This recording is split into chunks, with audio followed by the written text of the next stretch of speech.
All right, you guys, what up? It's your boy Ola here with Ola TV, and in this edition, we've got the Raw live commentary updates with Sami Zayn being the star of the show here tonight. Sami Zayn already starting off the show with a big time standing ovation by the fans. They showed as the beginning intro of the Raw tonight. It was a promo of well, I was gonna say last night, I should say of Saturday night's pay per view, where Sami Zayn almost came close to win the title, but unfortunately he came up short. Tonight he opens up the show.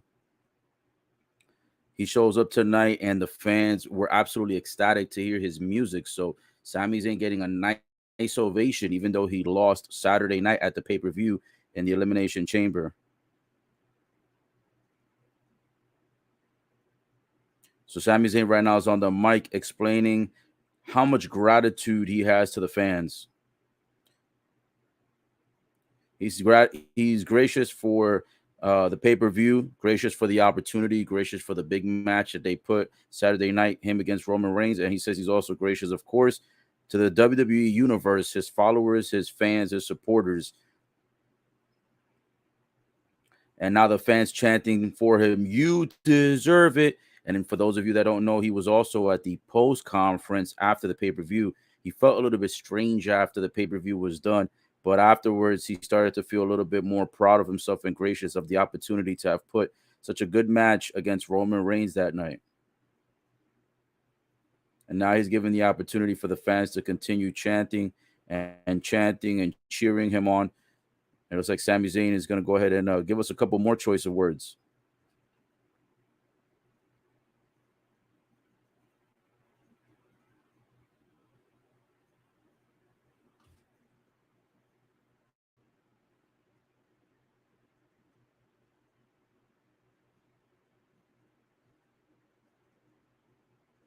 Sami Zayn says he feels a lot of guilt because he came up short and was not able to get the victory. And because he was not able to get the victory, he feels like he let everybody down. And the fans are saying, no, no, no. So they're chanting no chance right now, saying he should not feel guilt or disappointment in any means.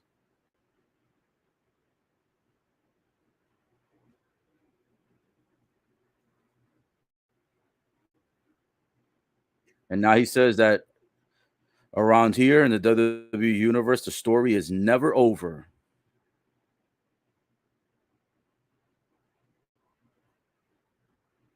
He says we are entering the final chapter. He says it's not just about him. Oh, he's got to talk to someone special tonight. He says maybe Cody. Oh, Kevin Owens. He's calling out Kevin Owens, which, by the way, Kevin Owens did help him, but it was after the match was over. So it was pretty much to no avail at that point. He should have helped him during the match, considering that Jay Uso came in to help and failed, and also the fact that Jimmy Uso was involved in the match, and even Paul Heyman at one point was involved in the match, physically attacking. Um, who was it? I believe it was KO. So yeah, there was a lot of action going on, and then he also gave a chair to Roman Reigns during the match so that Roman can use the chair on Sami Zayn, and that's when Jey Uso had interfered. So it was a pretty solid pay per view. I don't think it was the best match of the evening though. However, what I will say is that it was a good match, a little bit better than what I expected, to be quite honest. Kevin Owens' music hit. The crowd is chanting for him, I should say. And Kevin Owens is on his way to the ring right now to have a conversation with Sami Zayn. Sami Zayn looking all business, all serious. I wonder if he's gonna maybe tell him that he should have jumped in and helped him sooner, or maybe he's gonna thank him for rescuing him at the end when the match was already over, from him getting obliterated from the Bloodline. It's gonna be very interesting to see what I'm gonna see what we got boiling up here. Sami Zayn says this is the final chapter, the final part of this whole storyline. So it's gonna be interesting to see what he says. Now we got some KO, KO, KO. We got some KO chants.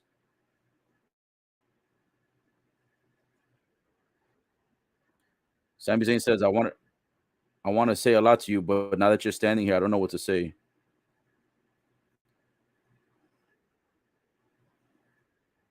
He says, "I wanna say thank you, I guess. I wanna say I'm sorry." And he says, "I know we're kinda past the point of words." He said, "Things have gotten just a little bit messy, right?" He says, "There's things that you said that I said." He said, "I know that there's no coming back from some of the things that we said, but here's the thing."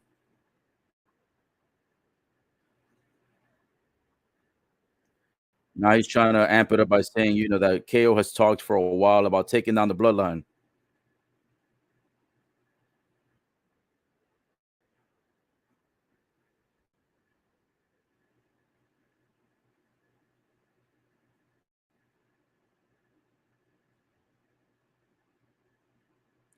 Now Sami Zayn says that he will not stop until he sees the Bloodline crumble and basically be taken down, and that he wants to see Roman Reigns no longer as champion. He says to Kevin Owens, "I know you couldn't do it alone. I know I couldn't do it alone." He says, "There's only one way that we can get this all done." And he says, "That's if we join forces and do it together." Pause, no pun intended. But it looks like he is trying to entice Kevin Owens to uh to get involved here with him to take down not only the bloodline, but also to make sure that Roman Reigns himself loses the title.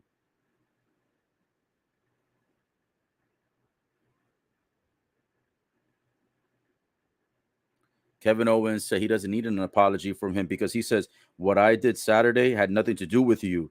He said, "I did it for my family."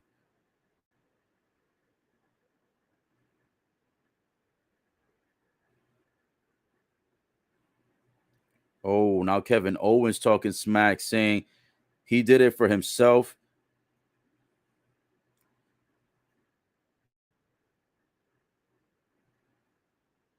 Oh, Kevin Owens is mad. He says that Sami Zayn stood there and allowed Kevin Owens to get beat up by the bloodline in front of Kevin Owens' family. Kevin Owens says his family was front row at the Rumble, and he says that while his family was front row at the Rumble and saw Kevin Owens getting pummeled, Sami Zayn never even thought about KO's family and never even bothered to interfere to help him. And guess what? But he says, "I was there for you though, even though you didn't need it."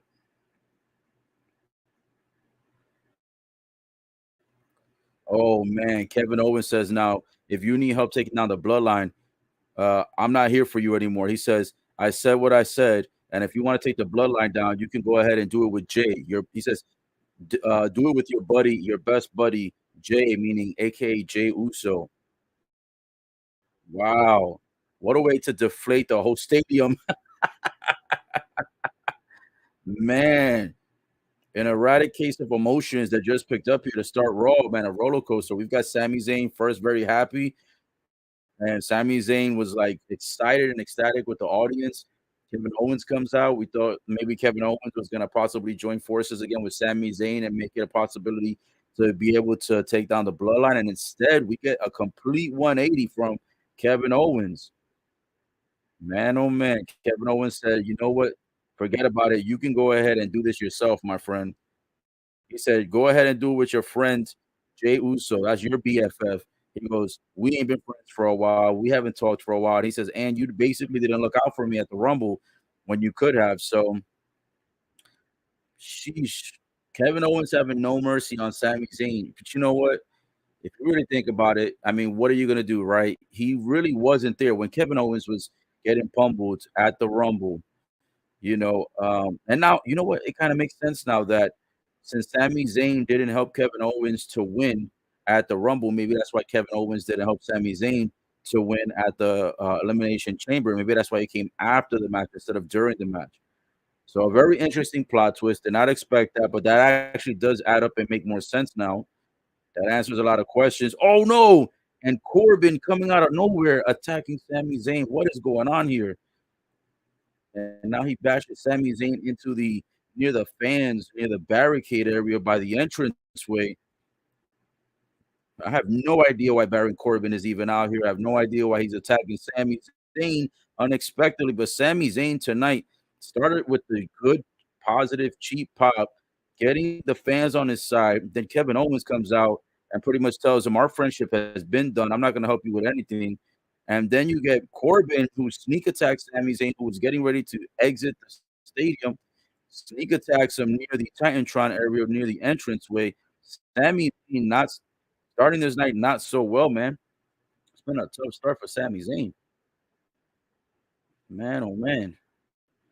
Was not expecting Sami Zayn to be not only dissed by his former best friend, Kevin Owens, but also to be out here sneak attacked and pummeled by Baron Corbin.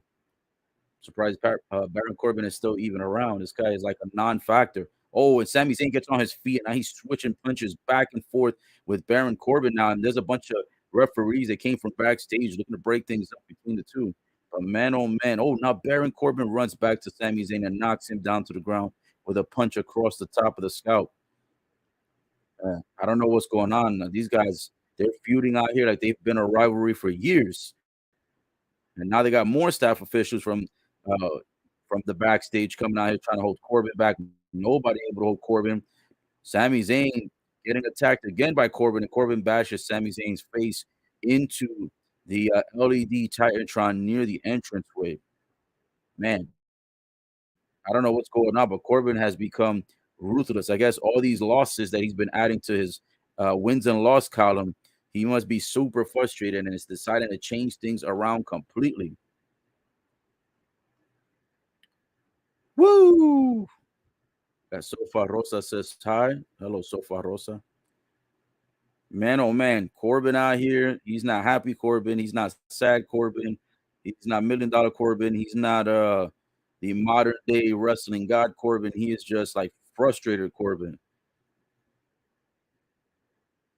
Man, oh man. The only thing that kind of blows here a little bit, no pun intended, is the fact that they got the commercial side by side with the Raw segue that occurred here between Baron Corbin and Sami Zayn. So you couldn't really hear the crowd's reaction. You also couldn't hear a lot of the high impact action between them fighting.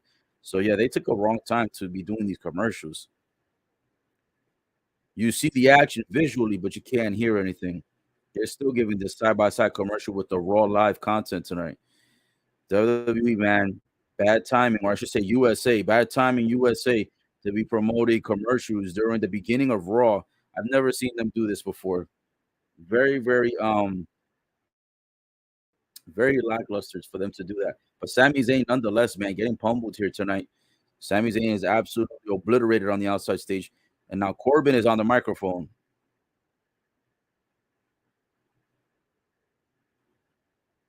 And now he says, oh, now it makes sense of why Corbin came out because Corbin was interrupted last week when Sami showed up on Raw and it interrupted the interview backstage with Corbin. So now he came through and he attacked Sami Zayn to return the courtesy and the favor.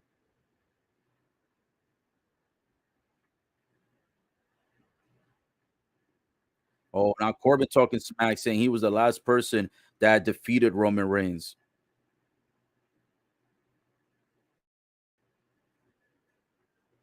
Oh, now he's saying that he called it. He told him that Sami Zayn would be embarrassed in front of his family, his friends, and in front of all the fans in Montreal, Quebec. Then he says he's pathetic now for asking Kevin Owens to join forces to take down the Bloodline.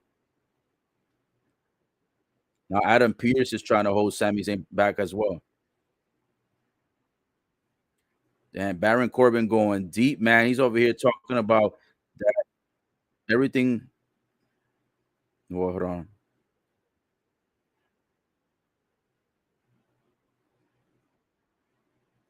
Oh, Baron Corbin talking smack, and now Adam Pearce giving Sami Zayn the free go to chase into the ring after Baron Corbin. After Baron Corbin stated what a loser Sami Zayn is. He said Sami Zayn embarrassed himself in front of the Montreal fans. He embarrassed himself in front of family and friends. He says you lost. He says you embarrassed yourself, and the story is over. There's no more Sami Zayn story. He says the story is done.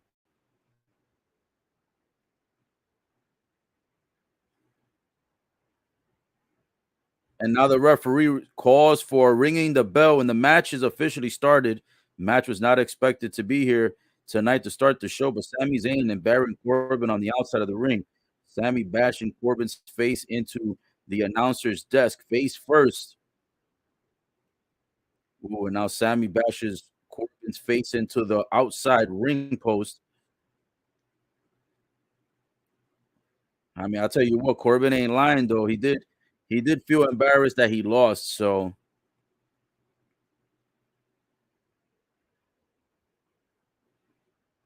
Corbin over here attacking Sami Zayn first in the abdomen, now a big shot to the mid back area, and now he's got him inside of the ring. Three relentless punches across the face. Oh, now he's ripping Sami Zayn's shirt off.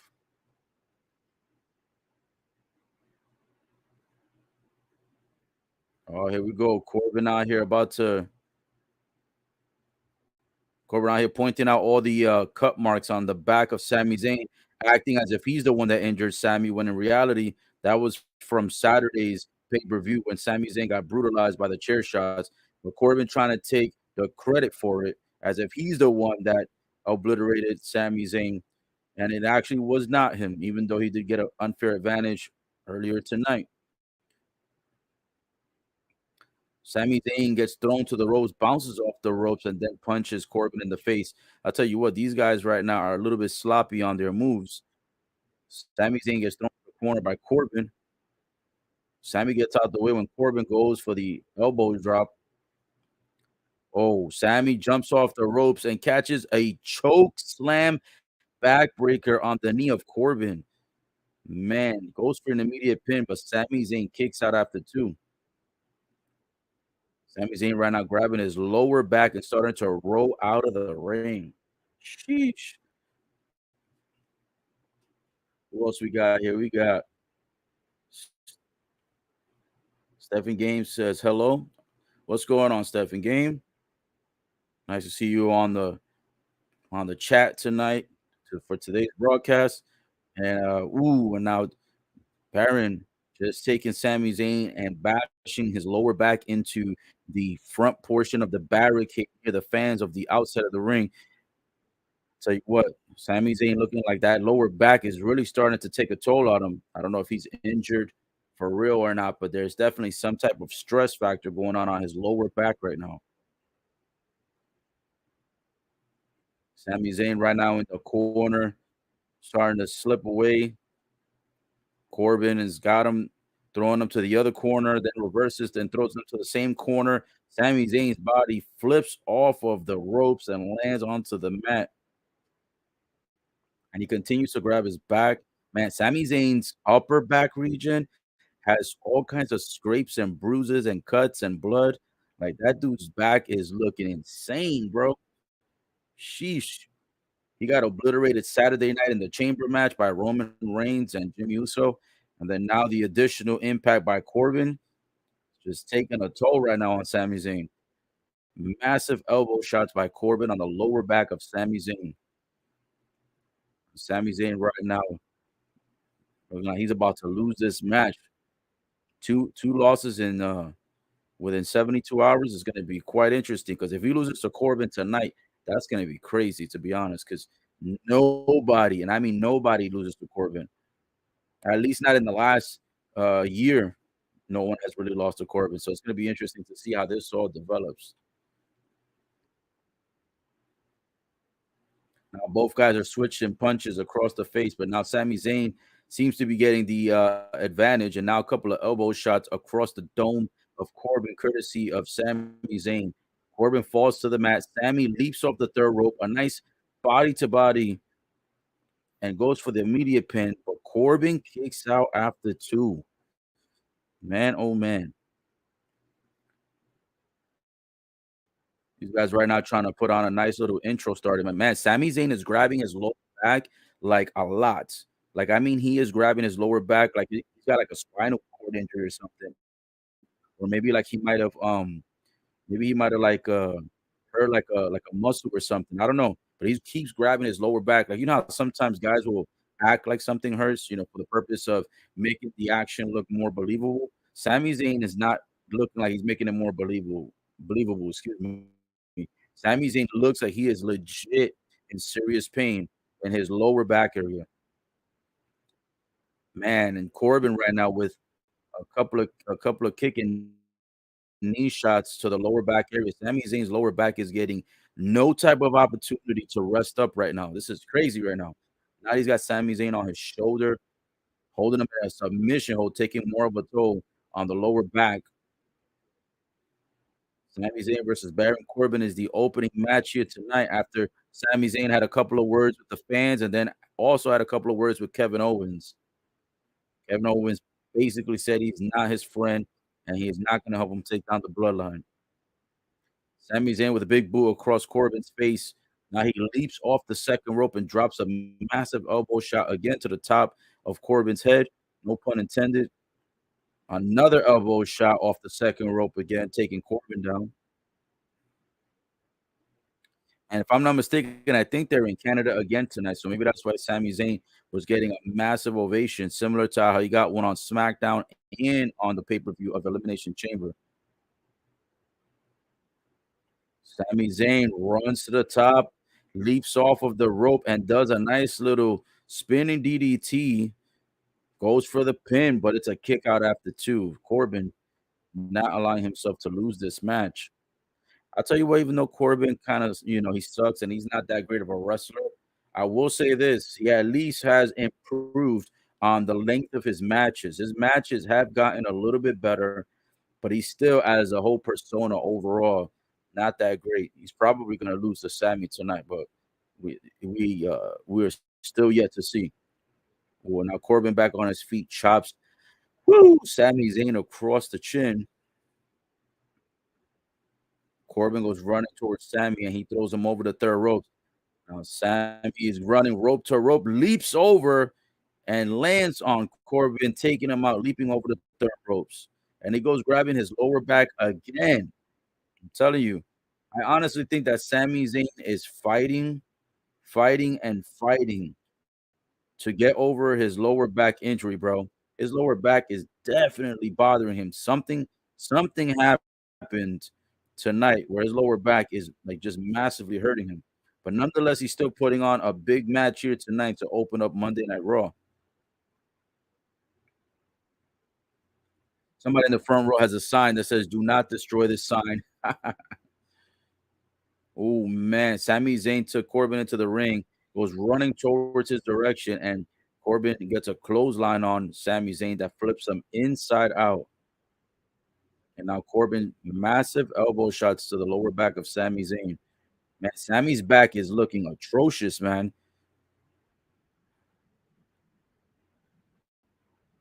A nice little deep six spin suplex by Corbin. Goes for the pin, but Sami Zayn still kicks out after two, and Corbin's eyes open up so big, so wide, looking like a fish. He caught Sami Zayn with a nice deep six, no pun intended, but yet Sami Zayn still kicks out after two. Sami Zayn still not willing to quit. He continues to get up, continues to show more resiliency, and Corbin right now is showing a level of frustration on his face. Now he goes running towards the corner where Sami Zayn is located. Oh, and Sami Zayn goes running towards Corbin and knocks him out with the kick across the face. And Corbin loses again. Yo, this guy is on a losing streak. I've been saying this every single week on Raw.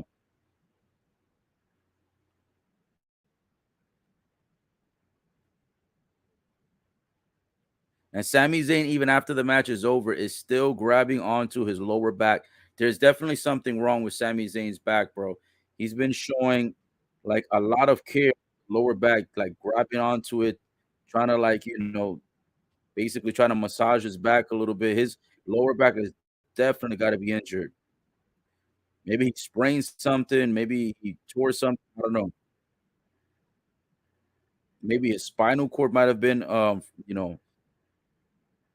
slightly fractured or something. I don't know. And now the fans in absolute excitement cheering on Sami Zayn, for the fact that not only he got the victory, but of course, he is also the hometown hero.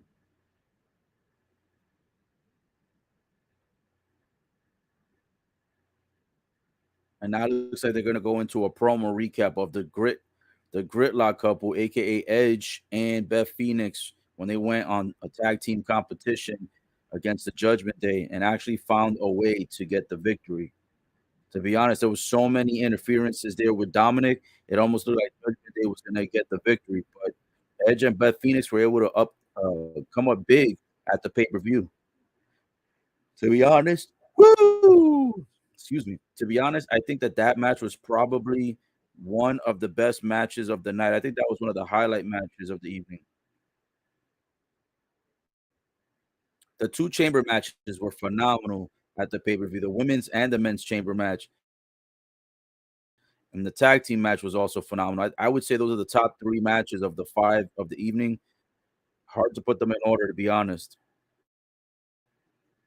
Because at first I was like, okay, the women's match might be the match of the night. Then I saw the tag team match, and I was like, okay, that's probably the tag team. I mean, that's probably the match of the night. And then I saw the men's chamber, and I was like, wait, this might be the match of the night. So tough to pick, but those are definitely 3 solid matches.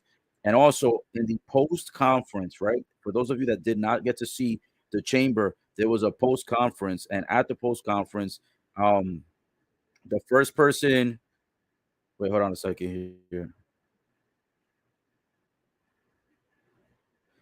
I was just watching something backstage. I'll mention it in a moment. So yeah, the pay per view after it ended had a post conference, which is cool because they've lately been having a lot of post conferences. And in the post conference, the first person was Austin Theory.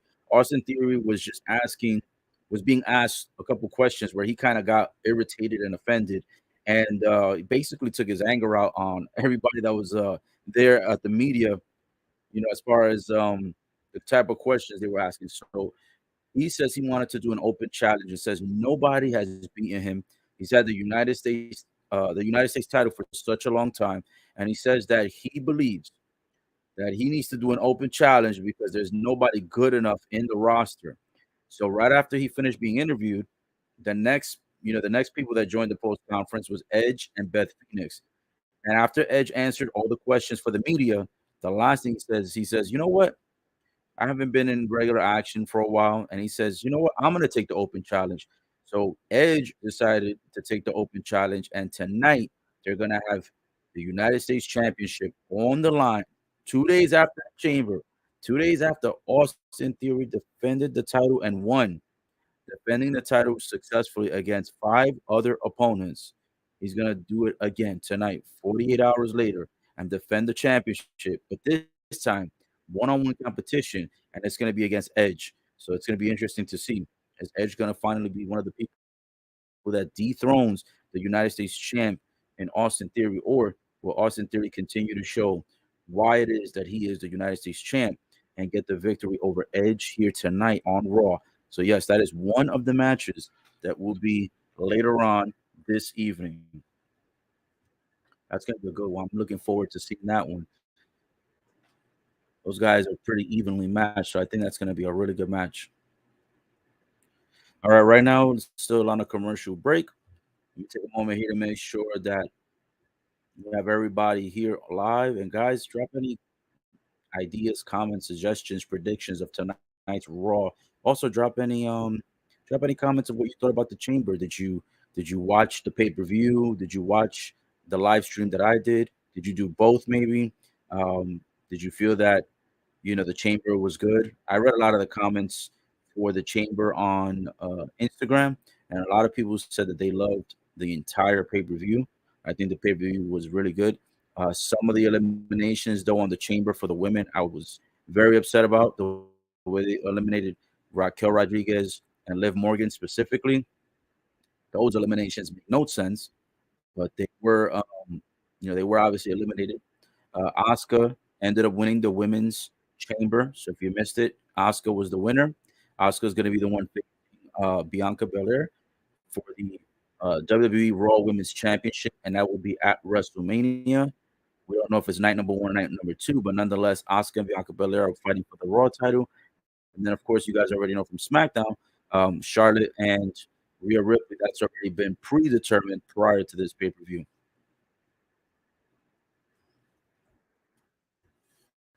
But yeah, so it's gonna be it's gonna be a good WrestleMania so far. I honestly wish it would have been Raquel Rodriguez that won. I think she would have been a better fit to take on um she would have been a to take on Bianca Belair in my opinion. But I guess maybe this means they're trying to give Asuka a push, and maybe it also means that Bianca Belair is, gonna lose the title at this point. I definitely hope Rhea Ripley beats, Charlotte, that's for sure. Rhea Ripley deserves to be the champion. She was number 1 for over an hour the in the women's WWE Royal Rumble match, so she definitely deserves to win the title for sure. Alright, now we've got a backstage interview right now with Byron Saxton interviewing Rhea Ripley and Dominic.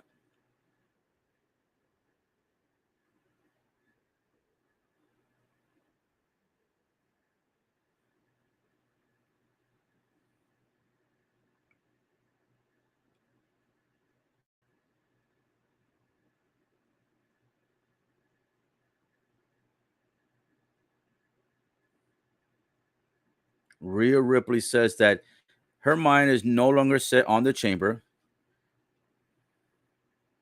She says she doesn't wanna talk about Beth. She doesn't wanna talk about Edge anymore, and she says that she wants to move on to WrestleMania. She says the only thing that she cares about is that Beth Phoenix said that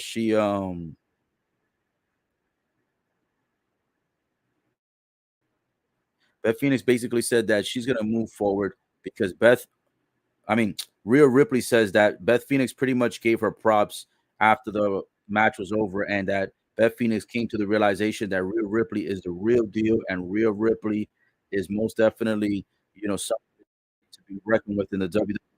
And then Byron wanted to ask a few more questions on the tag team match, and then Dominic interferes and says, "Yo, she doesn't want to talk about it no more. She says she's moving on from that." And then he says, "And the last time I checked, when I was in jail and somebody said something to me, I basically took them out." So he's trying to kind of indirectly and Byron Saxton that if he doesn't change the question, that he would basically wipe the floor with him, which we all know Byron Saxton would more than likely beat the crap out of Dominic if that ever came to be the case.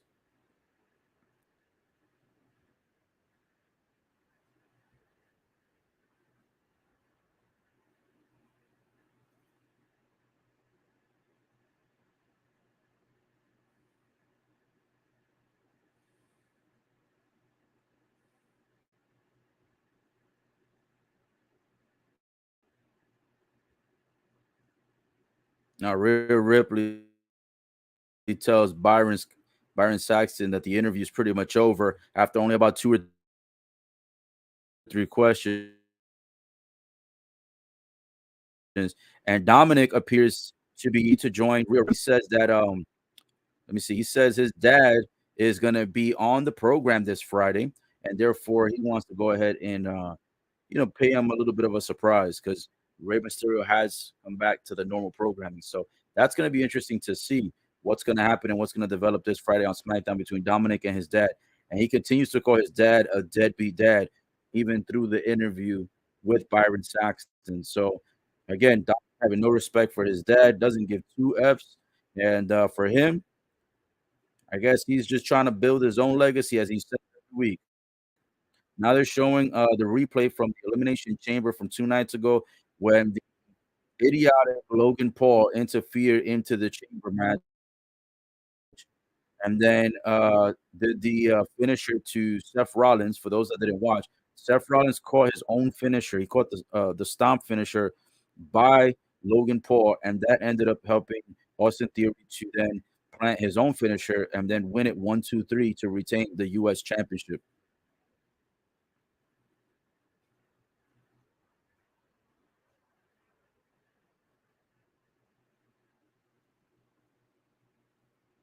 Yeah, so now they're also showing the recap of when Edge was talking a lot of smoke when he says he's gonna kick Austin Theory's teeth down his throat. Now we got Kathy Kelly backstage interviewing Austin Theory. Let's see what Austin has to say tonight.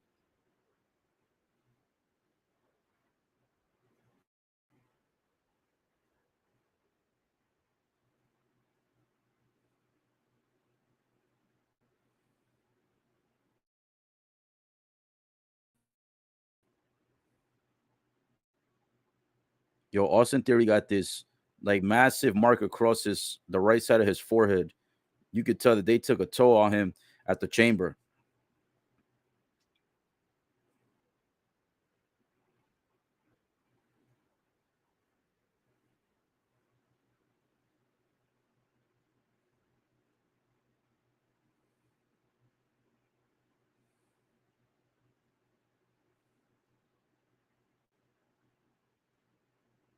Oh man.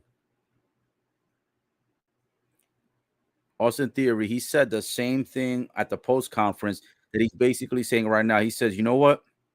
WWE doesn't even have the respect for him to be able to post Austin Theory, the new United States champion, retained the title. Instead, he says, you know what the headlines are saying in all the PRs? He's saying John Cena returns in 2 weeks, which I guess John Cena is going to more than likely be returning on a Raw and probably going to be asking for maybe a one-on-one WrestleMania against Austin Theory, United States Championship. I don't know. But it's interesting because he mentioned John Cena also 2 days ago, or 2 nights ago, I should say, and he also did mention that everyone keeps talking about John Cena's potential return in a couple of weeks, but nobody's talking about how Austin Theory has successfully been able to survive against 5 other contenders and has been able to, basically retain his title after a grueling match, and now he's gonna defend his title tonight, more than likely be successful at defending it, but yet still not getting the credibility and the respect that he deserves. I agree. I think Austin Theory has done a lot recently, especially with the matches that he's had retaining his US championship. But in my opinion, I think Austin Theory deserves a lot more headlines than what he's getting. So, with that being said, let's see how that all works out tonight. Because I'm pretty sure what's going to happen is that he's going to retain the title against Edge, and then in 2 weeks on Raw, if John Cena is expected to show up, then more than likely John Cena will be offering a challenge to Austin Theory at WrestleMania for the United States Championship. So 2 weeks from now is roughly going to be around the middle of March almost. So that's going to be interesting because that'll probably be the challenge that he's going to offer him.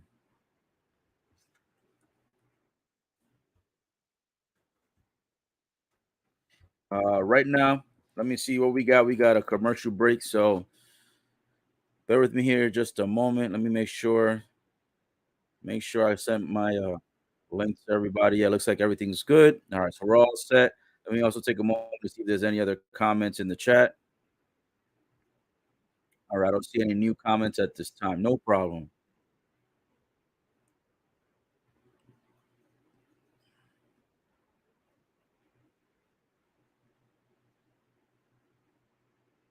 Well, within the first 45 minutes, so far we've got a conversation with Austin Theory. So overall, we've had Kevin Owens come out and make his piece, stating that he's not going to help Sami Zayn as far as taking down the Bloodline, and more specifically, so taking down Roman Reigns for the championship. Also, we had Sami Zayn go one-on-one competition with Baron Corbin, and again Corbin for like the 10,000th loss picks up another L on Monday Night Raw, and then we also had a couple of promos where they show some recaps of the pay per view. So far we've had a total of just one match, a whole lot of people giving their thoughts on what occurred at the chamber. So it'll be interesting to see what's going to happen later on tonight. Also, there has been no mention of the Bloodline or um, Paul Heyman showing up tonight. So Roman, Paul, Jay, Jimmy, Solo, none of them have been announced to be here tonight. So it's going to be interesting to see how that develops. Are they going to wait for maybe SmackDown on this Friday and maybe have that, storyline develop to see what's going to happen between Roman and Jay Uso? Is Jay finally going to get kicked out of the bloodline? I don't know, because Jay Uso did come in to protect Sami Zayn at the pay per view. And when Roman Reigns decided to give, Jey Uso the chair, instead of hitting Sami Zayn with the chair, he chose not to. And then, I believe Sami Zayn ended up accidentally spearing, Jey Uso because Roman Reigns moved out of the way, and then that's when Roman Reigns took the chair and started bashing Sami Zayn across the back area. And that's why Sami Zayn tonight has his back probably injured because he took a lot of chair shots by Roman Reigns. His back had a lot of scars and bruises and cuts. And then the match that he had tonight against Baron Corbin might have further injured or further hindered that back area because he was grabbing it all night. The next match coming up here is the second match of the evening is going to be Dolph Ziggler going one on one against think it's Mustafa Ali. Yeah, going one on one. I'll tell you what, bro. These two guys just need to get released from WWE. Mustafa Ali, I don't even remember the last time he's done anything important. And Dolph Ziggler, to me, bro, I've never liked Dolph Ziggler. I think he's been one of the worst wrestlers WWE has ever had. I read some comments that people love Dolph Ziggler and The Miz as like two guys that were the best back in the day when it came to like the Intercontinental Championship, and also when they were both in their own regard, I guess, had a moment of a small error where they were kind of reigning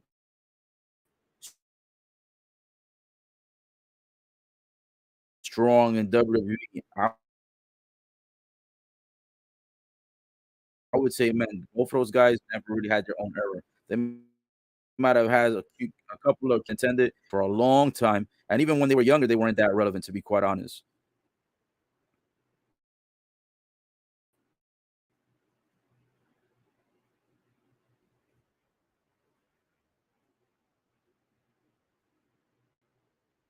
So it looks like last week, Dolph Ziggler and Mustafa Ali were having a conversation, and Dolph Ziggler felt that like whatever message he was trying wanted to respond, and therefore he says, "I guess I got actually started and not the match." And Ali kicks out twice. Now both men on their feet. Ali gets taken out twice by Dolph Ziggler with two punches across the face. Now Dolph Ziggler running rope to rope. Ooh, and he does a leaping clothesline that turns Ali inside out, n swinging neck break takedown by Dolph Ziggler, and now Dolph Ziggler uh,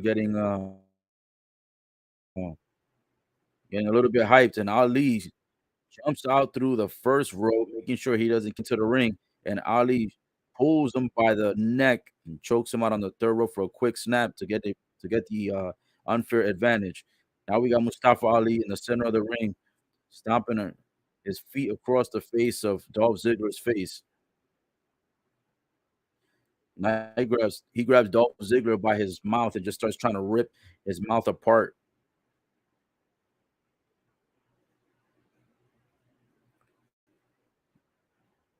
Mustafa tried to get a move on Dolph Ziggler, and Dolph ends up getting out of it, then throws Ali to the corner.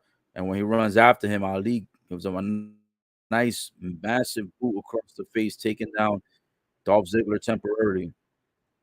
Ali runs back into the ring, and Dolph leaps into the air, catching Ali into a DDT, goes for the pin, and it's a kick out after two. Dolph Ziggler now having kind of like a Joker's look on his face, laughing at the fact that Ali kicked out.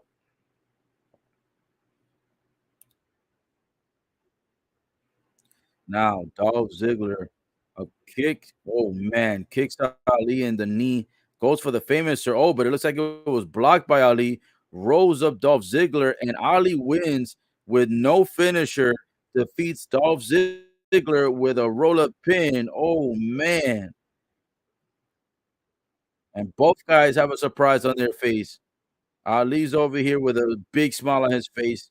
Dolph Ziggler got a surprise on his face, but Ali's surprise is in happiness and shock.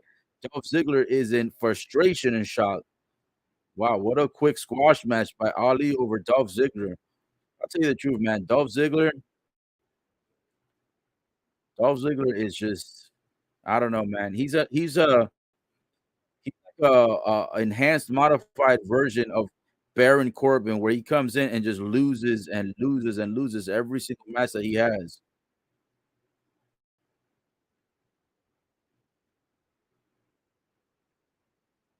Man, Ali's over here still chanting. He's over here super excited. Oh my gosh. Now backstage, we got Kathy Kelly again, and right behind her, you got The Miz and Maurice still making out with each other backstage. Weirdos.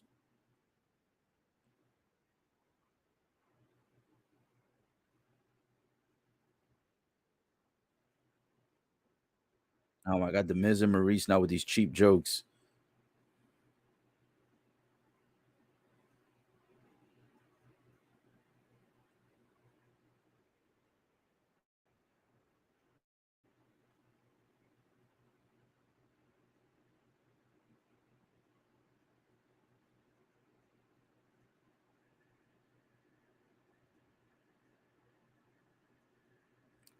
Oh my gosh. Maurice ends up giving The Miz something for the anniversary.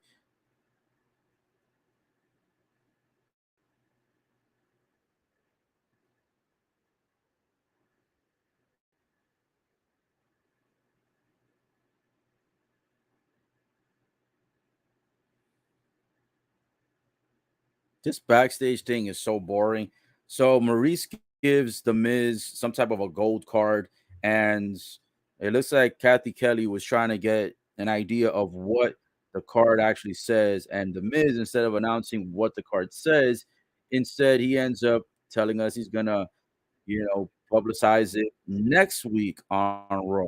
And then after that, him and Maurice start trying to make out again in front of the camera, and then Kathy Kelly interrupts and tells him, "Yo, you got a match coming up, right?" And then they start screaming at Kathy Kelly and stuff. I swear, this Maurice Miz backstage stuff is just ridiculous, disgusting, and boring.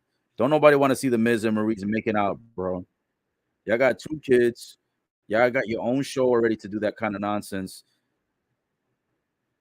What a waste of a segment on Raw. Not only that, he's going to tell us what the card says. It's gonna be till next week. So I have no idea what the anniversary gift from Maurice is, but nonetheless, thank God that segment is over. Such a dumb segment. I swear the Miz and Dolph Ziggler and Mustafa Ali, bro, these guys are just boring wrestlers. They're more boring sometimes than Baron Corbin, to be honest.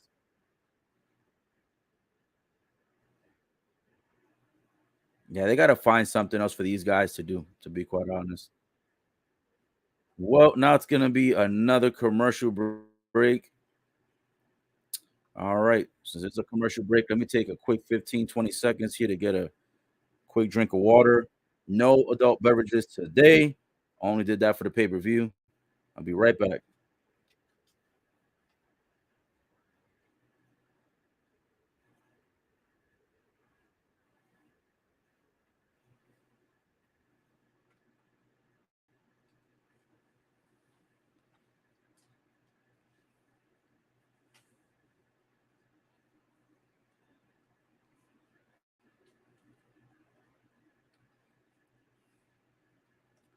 Woo! All right. I'm back. By the way, you guys like this Roman Reigns Roman Reigns portrait in the background, you know what I'm saying? I put that there to inspire to hopefully see Roman Reigns showing up tonight. I don't think it's gonna happen, but I'm gonna keep the faith, keep the hope alive. Hopefully, they'll be able to show up tonight.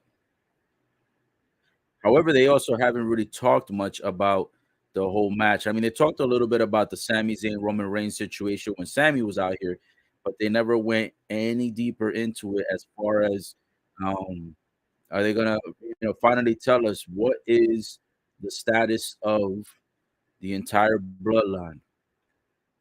Is Jey Uso in or is Jey Uso out?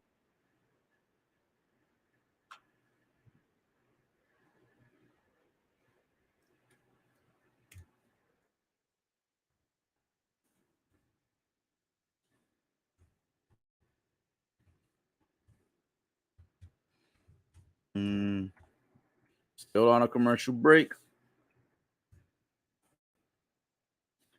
And I'll tell you what, though, for those of you guys that did not get to tune in either to the pay per view yourself or to the live stream that I hosted, let me try to get you guys the winners. So, match number one was the women's match.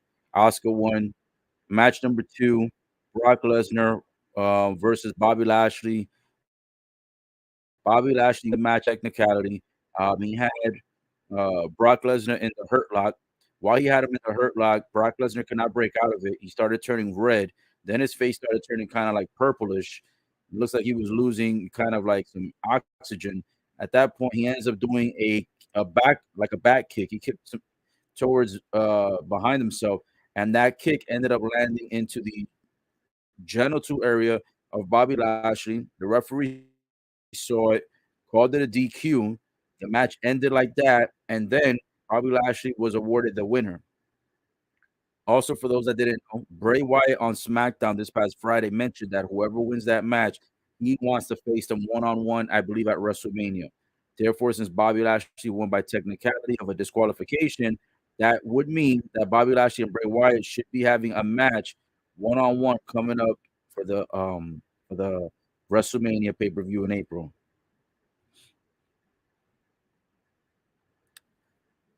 It says nearly over 21 million views across all of WWE's social platforms were featured regarding the Roman Reigns and Sami Zayn match that was at the Chambers. So a lot of views for that main event.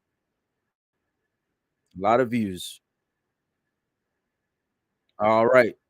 And now after that quick update by WWE News regarding their viewership with the main event that occurred at the Chamber, now we've got Cody Rhodes, aka the American Nightmare, coming out here tonight. He suited up, but not suited for action. So I guess Cody Rhodes is going to come out here and probably have a conversation about the fact that now he knows who he's facing officially at WrestleMania. Now that Roman Reigns retained against Sami Zayn, so he's probably going to have some choice words tonight for Roman. And it's going to be very interesting to see if Roman Reigns and the Bloodline happen to show up during this segue. Because now that Sami Zayn is officially out of the picture as far as the title hunt is concerned, and as far as the road to WrestleMania is only about 40 days away, I'm assuming Roman has more than likely going to be showing up here. He has to be showing up more than likely. So Cody Rhodes taking his sweet time walking through the entranceway, just giving high fives to all the fans, literally every single fan. He's giving them a high five one by one. Most people just run through the entranceway and they just kind of give high fives to whoever it is that is able to just, basically get it on spot. But Cody taking his opportunity and time to just show love to the fans. And someone in the audience tonight has a sign that says, Roman's worst nightmare, meaning Cody Rhodes is going to be Roman Reigns' worst nightmare because he's going to potentially dethrone Roman Reigns at Mania. I do believe that Cody Rhodes has a really good shot. The only thing is, nobody in the Rhodes family, to my knowledge, I don't know if Cody Rhodes said that none of his family members have ever won the heavyweight championship, or if he said that they never headlined WrestleMania. I can't remember what it was.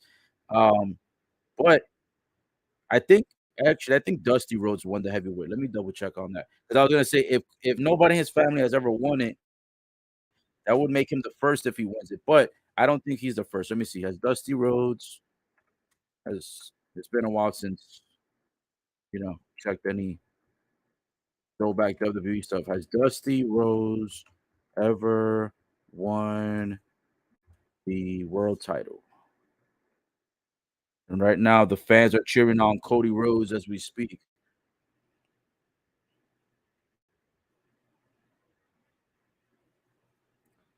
Oh, before we even get to the whole Dusty Rhodes stuff, Cody Rhodes was interrupted by Paul Heyman, and Paul Heyman, he's got both titles on his shoulders, and he's got a neck brace around his neck. and he's, via satellite, it looks like. Oh, he's backstage, actually, and he's on the Titantron.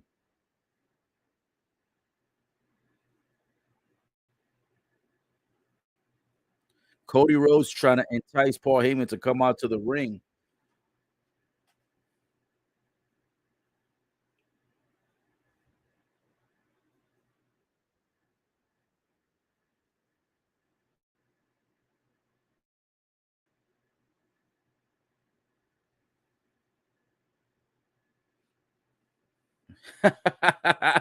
Paul Heyman says that he was attacked on Saturday, and to make it even worse, he had to deal with the poor Canadian healthcare system.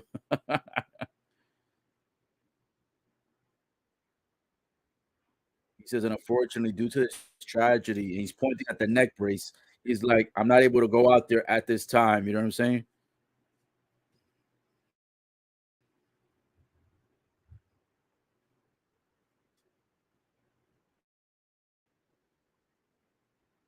Paul Heyman says, but the real tragedy will be when this story is basically written and the truth sets in after he loses to Roman Reigns.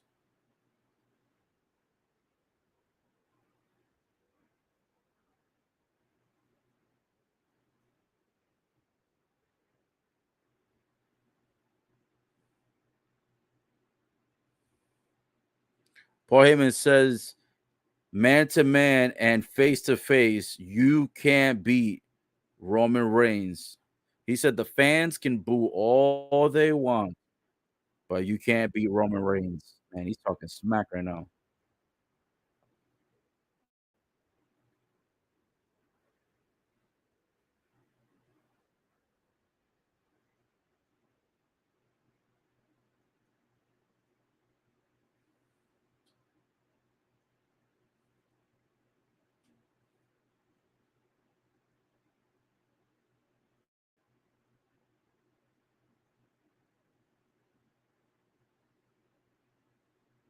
Now he's asking Cody, if you happen to defeat Roman Reigns at the pay-per-view at WrestleMania, what would your life be like?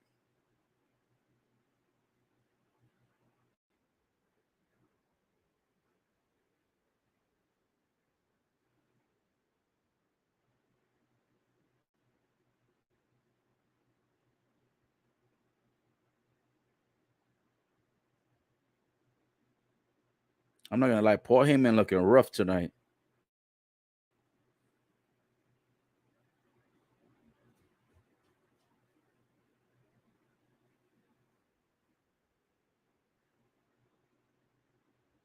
Now he's saying that even if he wins the titles, you won't have a wise man, you won't have a counsel such as himself, Paul Heyman. So basically, what he's saying is that he believes that Cody Rhodes' life won't be as good as Roman because even if he won the titles, he probably wouldn't, he probably wouldn't even keep the title for long since he wouldn't have a special counsel like Paul Heyman. So Paul Heyman right now just trying to derail Cody Rhodes' high expectations for WrestleMania, which is coming up in about 40 days.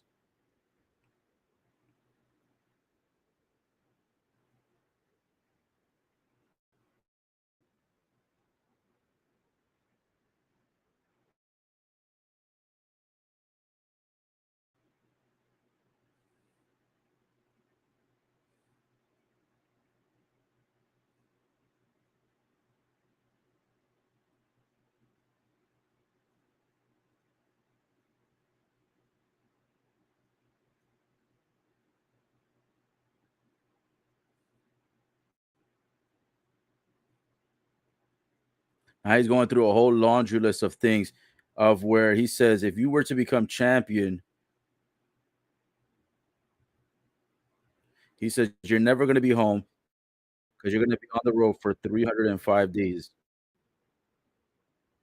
He's like, is that the life that you're going to want for your wife and your child for you to become the champion and then you have to go on the road 300 days and then for 60 days or less out of the year you would only get to see your family basically about 2 months out of the year, so 2 months out of 12.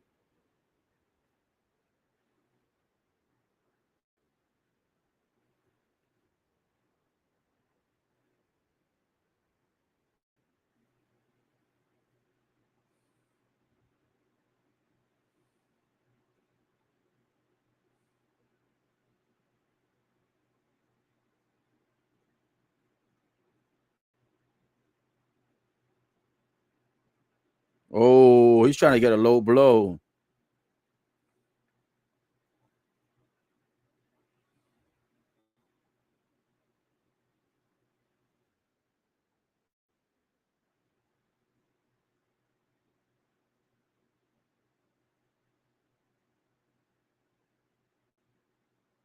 Yo, Paul Heyman out here talking hot, bro. Hot off the press. He says to Cody, he says, listen, I'm not going to be the type of guy that says that if you win the titles while you're on the road, that Roman Reigns will probably sleep with your wife while you're away from home. He says, I won't say that because, Roman is a married man, a happily married man, right? He says, but let me tell you this, Paul Heyman is not a married man.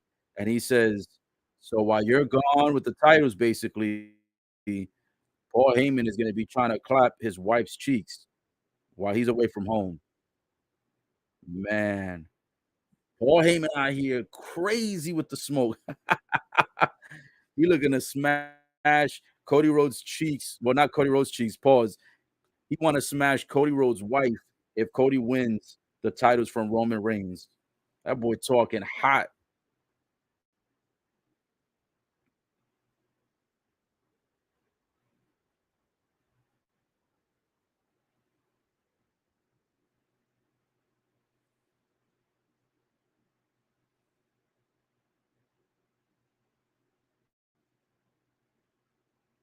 Now Cody says that yes, Roman Reigns might be the best champ right now of all time, but he says I still have to finish the story, and I do it at WrestleMania.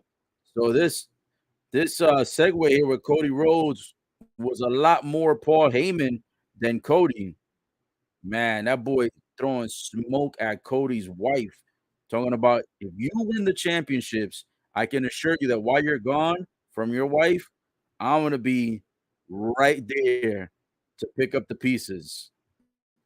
Paul Heyman wants to do it to the wife of Cody Rhodes. Bro, that boy's taking business and turning it super personal.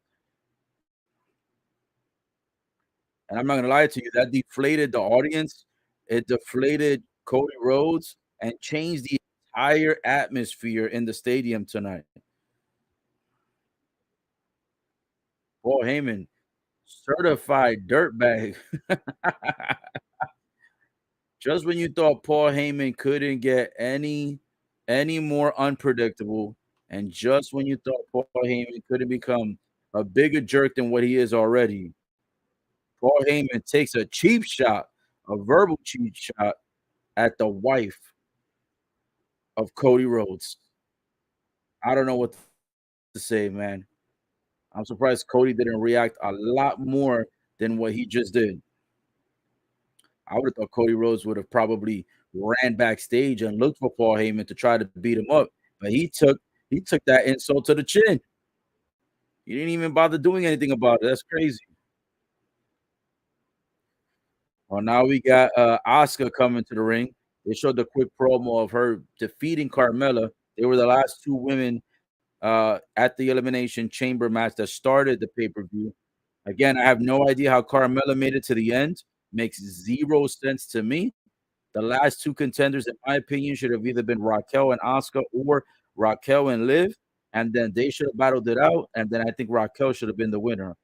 But Asuka getting a massive push ever since she came back, they really, really, really want her to win. It's going to be crazy if she ends up losing at WrestleMania against Bianca Belair. It looks like Asuka tonight has one-on-one competition against a crazy psycho Nikki Cross. This is gonna be a very weird, fun, and unorthodox match, to say the least, because Nikki Cross was super funny and super psychopath at the same time at the Chamber match. Ironically, I usually hate Nikki Cross, but at the Chamber, her psycho tendencies actually made the match a bit more fun and a bit more comedic. So let's see how that takes place here tonight when she goes one-on-one against Asuka, starting in a few minutes here. So right now it looks like another commercial break, but man, oh man, Cody Rhodes, Paul Heyman segment was crazy. That was a crazy segment, bro. Paul Heyman just taking I mean, if the intensity for that match wasn't already at an all-time high, Paul Heyman decided to push the buttons, push the envelope just a little bit further, and really, really aggravate Cody by talking smack about how he's gonna be with Cody's wife if Cody decides to win the championship at Mania. And since he's gonna be far away from home, Paul Heyman's gonna step up to the plate and be the man that Cody should be for his wife. Paul Heyman said all that in very minimal amount of words. He said a whole lot tonight. But yet no Roman, no Uso so far. Only Paul Heyman, the wise man, showed up. And he didn't even show up to ringside. He only showed up via backstage, via um what's it called? Via well, kind of like he was via satellite to be honest, but they said he was via backstage. They had him on a Titantron talking, a lot of smoke.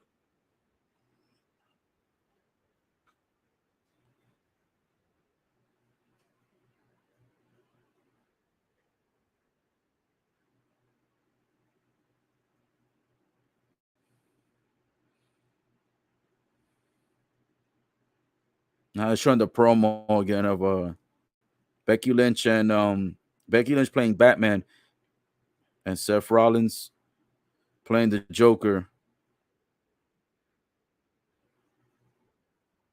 WrestleMania go on Hollywood, and they keep using this promo with Batman and Joker characters between Becky Lynch, the Man, and Seth Rollins, the Joker.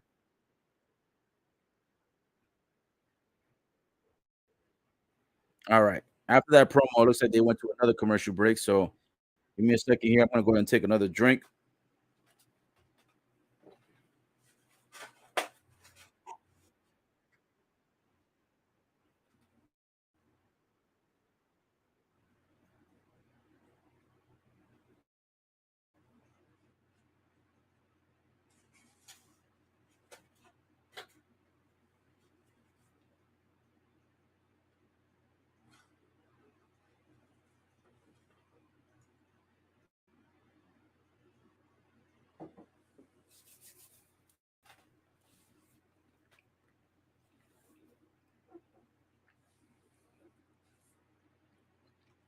Woo!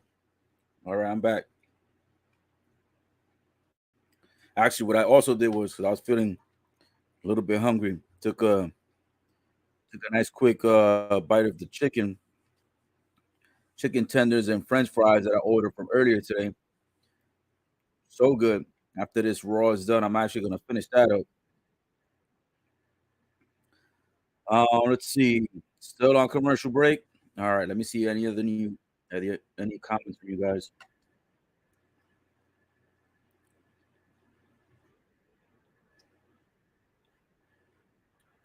Nope, no new comments, and still on commercial break right now. So I wonder how the month of March is actually going to go for WWE because they're not going to have a pay per view. At least to my knowledge, I don't believe they're going to have a pay per view. Typically, the road to WrestleMania is it's roughly about like 60 days or more, and during that process, typically the only pay per views you have is the Royal Rumble, and then of course whatever the February pay per view.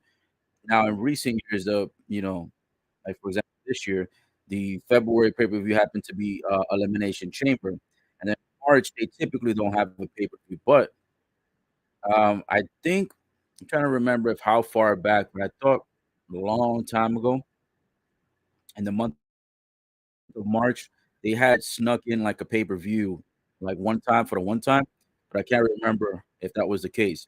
But yeah, for the month of March, guys, there shouldn't be any pay per views. I believe WrestleMania. That's pretty much it. Coming up to that, the road to WrestleMania. I think Mania is since it's April 1st and second. They're not going to do anything in March. So, with that being said, on this podcast, we'll be covering all Raws and Smackdowns, of course, leading up to that point. But just make sure that you don't expect any pay per view until April because again, April 1st and second is when WrestleMania is gonna be live. Um, Still haven't decided if I want to if I want to go see Mania live or do the broadcast here. And when I mean live, I meant like going to see it in person versus doing the live stream. So if I don't go, we'll be here for the live stream for Mania both nights. I'll make sure to host both, give you the updates. You guys can listen to it on the way to work. You can listen to it at home, wherever you are. You can enjoy the live commentary updates for WrestleMania. That's the next upcoming pay per view in about 6 weeks away. If I end up going to the pay per view, which I don't think I am, not sure, but if I go to the pay per view in person, I'll try to get some behind the scenes footage, depending on where I'm seated and depending on how the evening goes. If I decide to show up for that, because that's in Los Angeles, I live all the way on the other side of the coast. Live on the east. WrestleMania is all the way on the west, so we'll see. Nonetheless, let's see what we got. Uh, Excuse me for stutter. I don't know what's wrong with me today. Might be dehydrated. But let's see for Raw tonight. All right, the promos, the commercials are all done. Nikki's in the ring. Asuka's been waiting in the ring patiently. Asuka also looking a little bit crazy, especially with this. Oh, and Bianca Belair interrupting.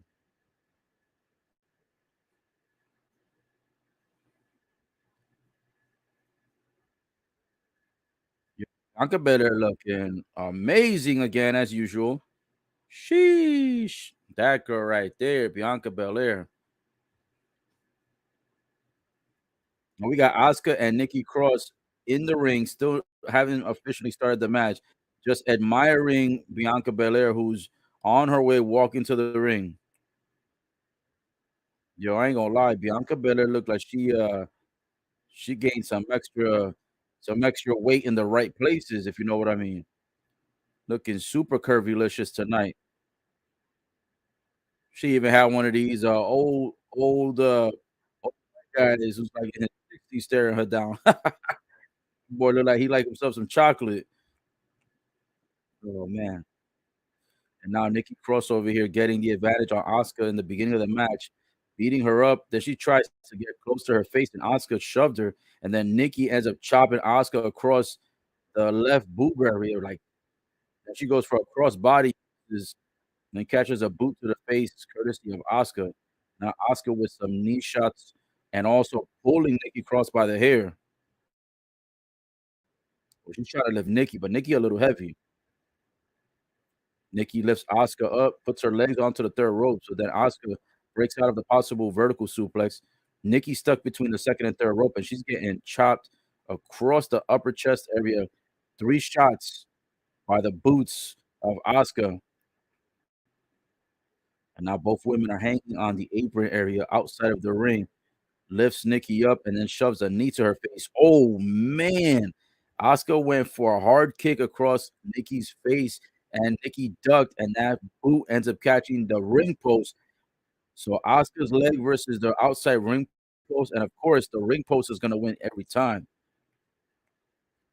And then Nikki does a reverse suplex on the apron area that lands Asuka on her back, and now Asuka looking in emphatic pain.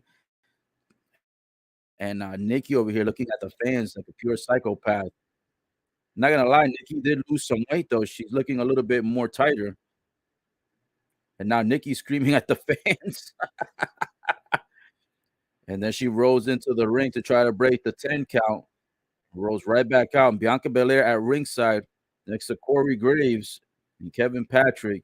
She's got a shocked look on her face. The camera angles keep showing Bianca Belair over and over again, looking absolutely surprised at the fact that Nikki's out here just completely destroying Asuka. And then Nikki goes over to talk to Kevin Patrick and starts playing with his I don't know if she was playing with his hair or his headphones, but she was looking real crazy out there, looking like an ex-girlfriend. She brings Asuka back into the ring for a pin, and it's a kick out after 2.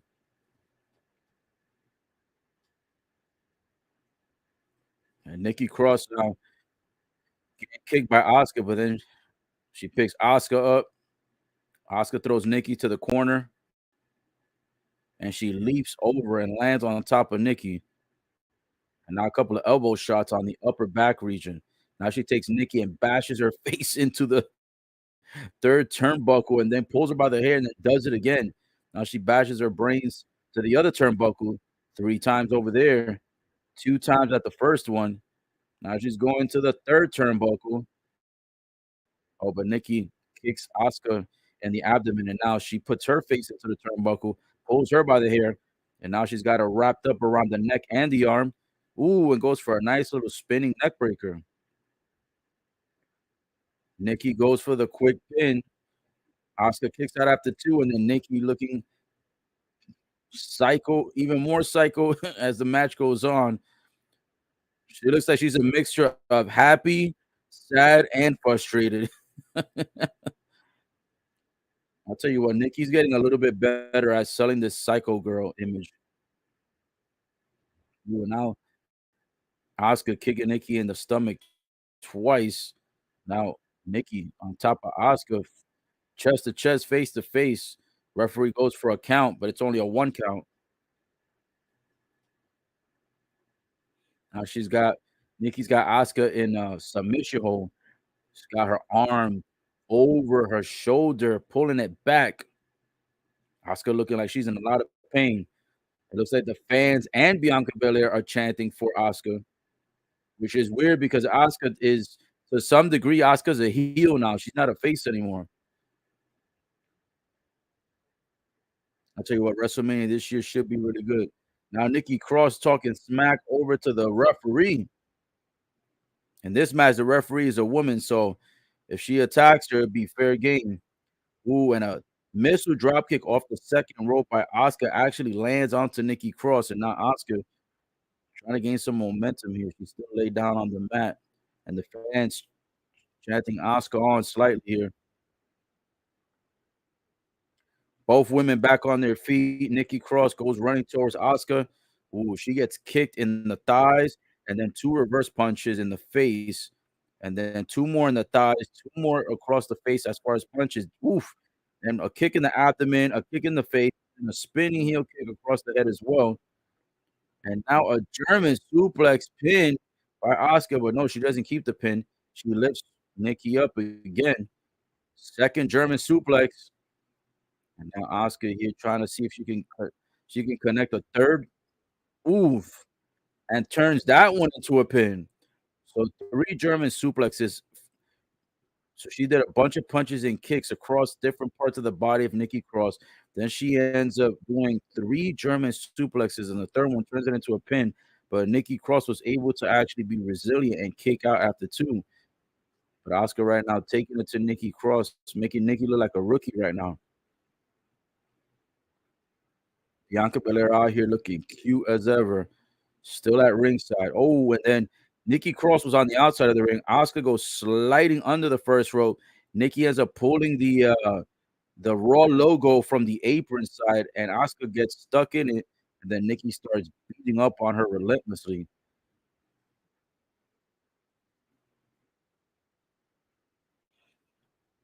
Now Asuka gets rolled into the ring by Nikki Cross, who is now climbing up to the third rope. High risk maneuver.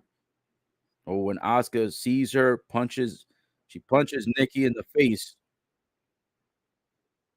Couple of shots across the back. Oh man, I don't know. Asuka looks like she's going for maybe a DDT off the ropes, but Nikki Cross looks like she might reverse it. It does look like Asuka did land it halfway. It did look like somewhat of a DDT off the second rope. Bianca looking a little bit impressed at ringside when Asuka lands the nasty DDT on Nikki Cross, where Nikki lands face first onto the mat. Unfortunately, still not enough because Nikki kicked out after 2, and now both women are going face to face, forearm to forearm shots across each other's face.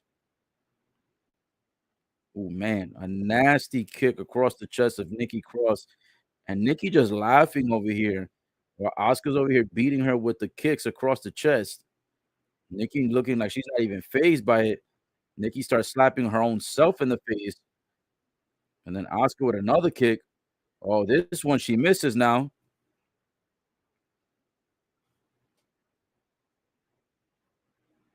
Oh, I never knew Nikki Cross was a former Raw Women's Champion. That's what, uh, that's what Kevin Patrick just said. Oh, a Taka Michinoku driver by Nikki Cross onto Asuka. Oh, Asuka kicks out after 2. But man, they actually gave the Raw Women's Championship to Nikki? Sheesh, that must have been a time when Raw must have not had any talent. That must have also been a time where I stopped watching WWE because I stopped watching it for a while prior to this year and last year. But when Asuka ends up planting Nikki in a nice move that then turns into a submission hold. Nikki Cross, as psycho as she is, she's looking like she is in a lot of pain. Well, actually, now Nikki looks like she's enjoying the pain.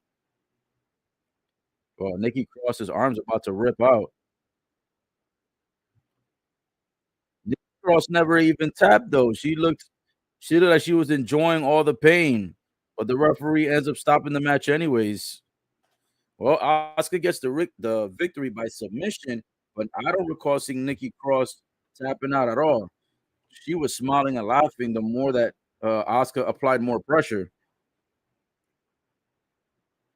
I'm not gonna lie, that submission hold by Asuka is a little dangerous because it has it has the woman's arm in one direction and the other arm in another direction, and it looks like somebody's shoulders need to pull out of this socket when they'll get permanently injured.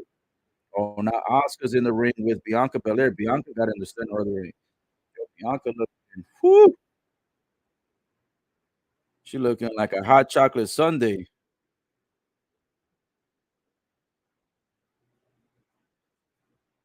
The fans were chanting EST and Asuka's covering her ears. And now both women pointing over at the WrestleMania symbol that is hanging high from the rafters. Oh, and Asuka starts looking like she's gonna throw, and right when she looks like she's gonna throw up, all this blue mist comes out of her mouth.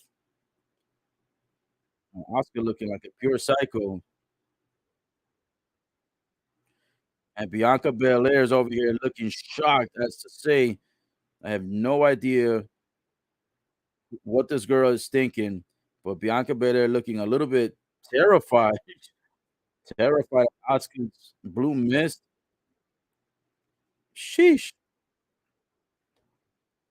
Now we got Kathy Kelly backstage interviewing Carmella.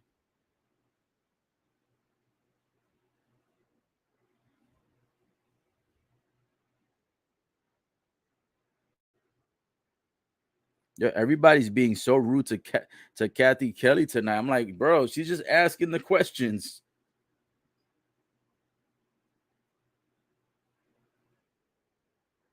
Oh man, Carmella's from Staten Island. Yeah, she reminds me of what they call the Staten Island dump.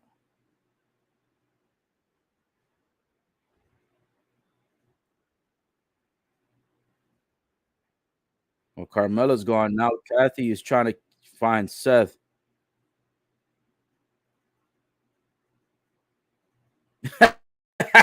Seth Rollins always with a stupid look on his face, always laughing.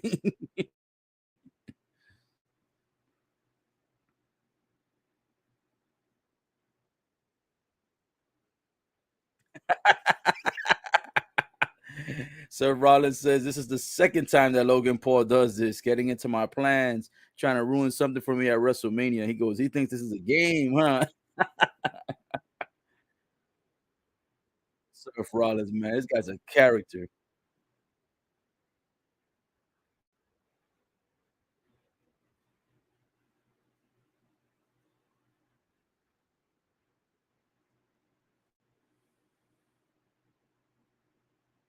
And now Seth Rollins saying Logan Paul has never seen that side of him that others have seen all too well. And he says he's gonna find Logan and he's gonna hurt him. Well, I guess that's gonna be building up to Seth Rollins, Logan Paul, WrestleMania. Man, we gotta see this guy at WrestleMania again. Gosh, there's so much money wasted on Logan Paul.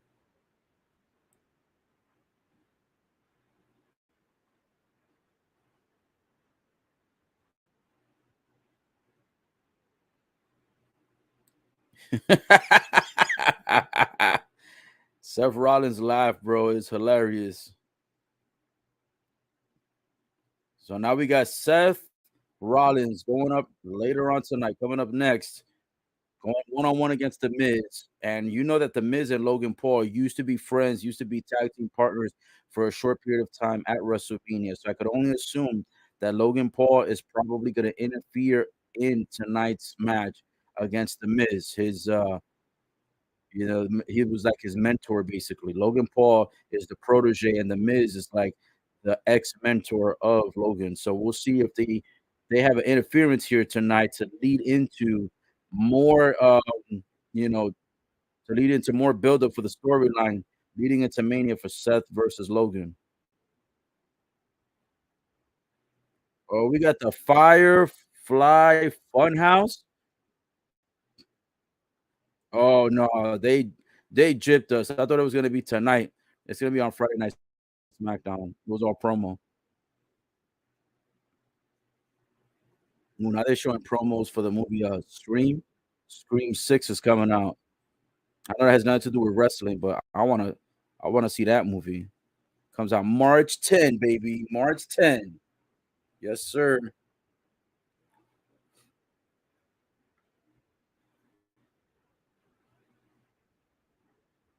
Yeah, it's another commercial break. Woo! Let me go get some more water.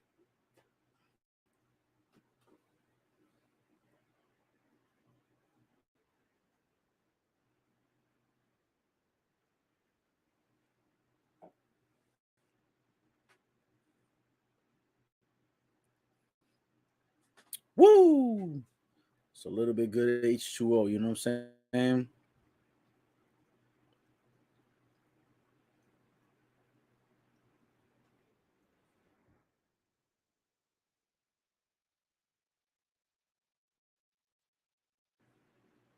All right, so going back to what I was asking earlier regarding uh Dusty Rhodes. Let's see. Dusty Rhodes. I want to see. I think he had the world title. Well, no, I think he had the NWA world title, but not the WWF or the WWE. So technically speaking, if Cody wins the undisputed championship, if he had the undisputed champion, I mean, if he wins the undisputed championship, I should say, he would technically be the first in his family. Now, he wouldn't be the first in his family to win a world heavyweight championship because Cody won the NWA world title. So technically, the NWA world title is a heavyweight championship. So Dusty Rhodes, he did win that title against Ric Flair. Yeah, he won that against Ric Flair. So he has one world title, but as far as like a WWF or a WWE world title, nobody in the Rhodes family has done it. So will Cody be able to go ahead and maybe possibly be, the first one? And not only that, not only be the first one to win a WWE title, but also be the first one to win an undisputed WWE championship. So it's kind of like a twofer on that one. So it's a lot riding for Cody, that's for sure. A lot riding at WrestleMania. Let me also take a moment to turn my fan on up in here because I don't know, today feels a little bit humid up in this piece. So I'll be right back.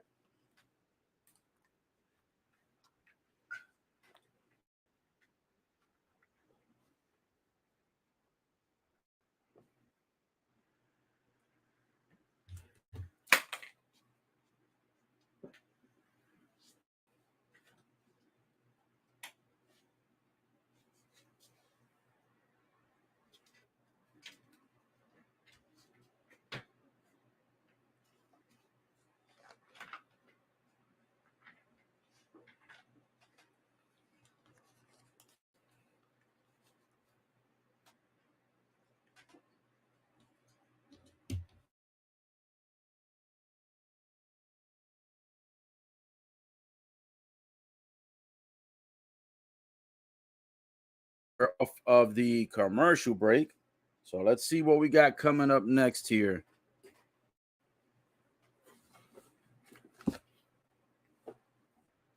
Now they're showing the recap of Bobby Lashley, Brock Lesnar, which I already kind of discussed that earlier in the evening.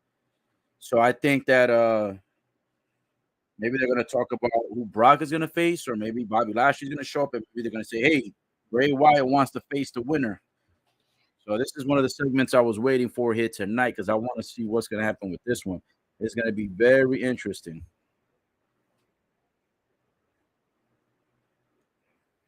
Yeah, this one's gonna be interesting. So let's see how this one goes.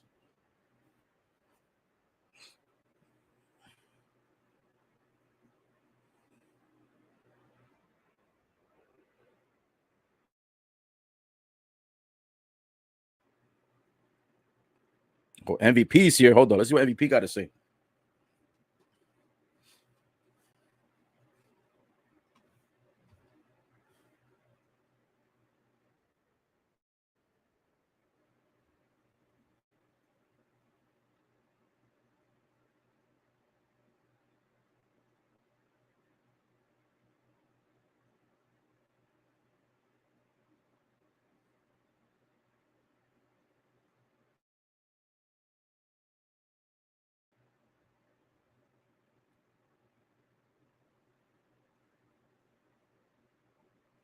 Whoa, so big announcement. So MVP came out talking smack to Brock Lesnar and basically said that he basically said, you couldn't get out of the hurt lock. So because you couldn't get out of it, he said you basically caused yourself a disqualification on purpose. And he says also because you were scared. He says, now if you're not scared, I want you to go one-on-one competition against Omos at WrestleMania. So they want Omos versus Brock Lesnar at Mania, and he says he wants Brock to show up next week to basically go ahead and accept the challenge. So I guess Brock Lesnar is going in that direction where he's going to end up going one-on-one competition against Omos. So that's going to be interesting to see those two behemoths go up against each other. And I'm pretty sure Brock Lesnar is going to get the easy victory on that one simply because Brock Lesnar is a beast. Omos just looks physically like a beast, but he kind of sucks in the ring. Now, granted, in the past few months, he has gotten a little bit better with his choke slams and a little bit of wrestling in ring ability. But for the most part, that match might be a boring match for WrestleMania, if I'm being quite honest. So that's going to be that. And I guess that means Bray Wyatt will more than likely again offer a challenge to Bobby. And tonight we got Seth Rollins on his ring. He is ready to go in action tonight against The Miz. I got a feeling Logan Paul is going to be interfering in this match tonight. And we got the fans going, oh.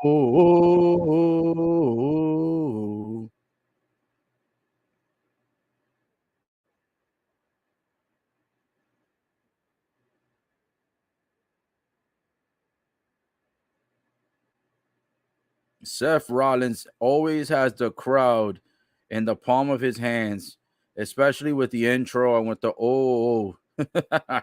The Miz out here, bro.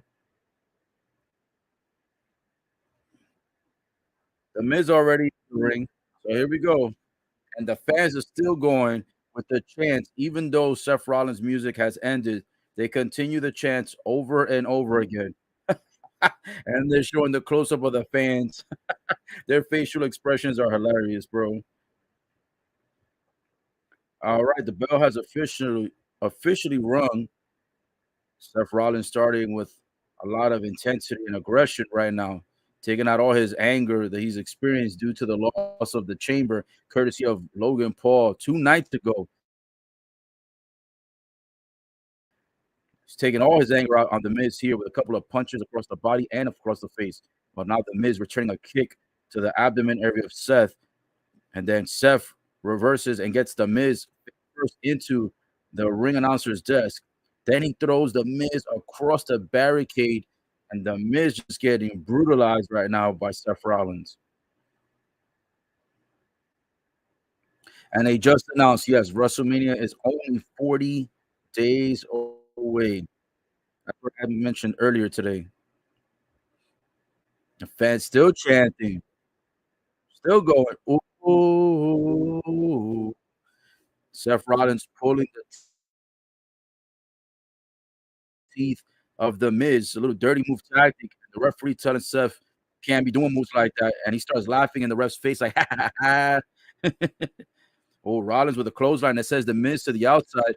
Then he goes ropes to ropes and does a Mizu drop kick through the bottom rope that it catches the Miz in the face, and the Miz goes flying over the commentator's desk, almost knocking out Corey Graves in the corner. Both guys get out of their seats, and now Miz the Miz tried to use the referee as a distraction and ends up kicking Seth Rollins into the leg and then plants him with a nice little DDT and goes for the pin, but a kick out after two. Sheesh. Seth Rollins on the outside of the ring right now trying to compose himself while the Miz is still on the inside of the ring. Now the Miz looking to run rope to rope. Woo! And the Miz delivers a missile drop kick through the first ropes that catches Seth in the face. And then the Miz with a little taunting going like this, imitating Seth Rollins. Oh, the Miz going top rope after he threw Seth Rollins inside of the ring, leaps off and does a double arm handle slam. I should say a double axle palm smash across the dome of Seth that took him down for a moment for the pin, but to no avail. Seth is still in the match. And now Seth Rollins thinking things over right now. The Miz over here tries to go for a punch and misses, and Rollins then returns a punch of his own that lands. Then a chop across the chest of the Miz, throws the Miz rope to rope, and then the Miz catches Seth with a knee in the abdomen to rope, and then does a hellacious kick across the Rollins, a kick out after two. Ooh, and a nasty knee shot to the spinal cord area of Seth Rollins, courtesy of The Miz. And now The Miz has Seth Rollins not only being held with a knee in his back, but also he's pulling Seth Rollins' arms behind in a tight submission hold here. Oh, now we got Seth Rollins and The Miz in mission hold.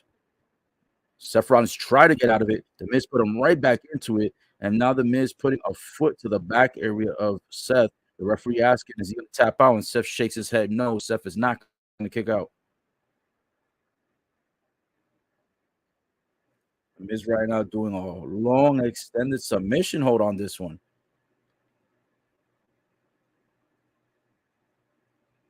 Finally breaks up the hold.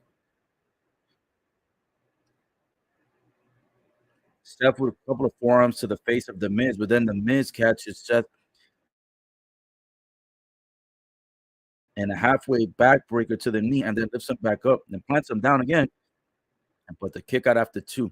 The Miz still not able to get the victory, even though he's had most of the momentum in this match.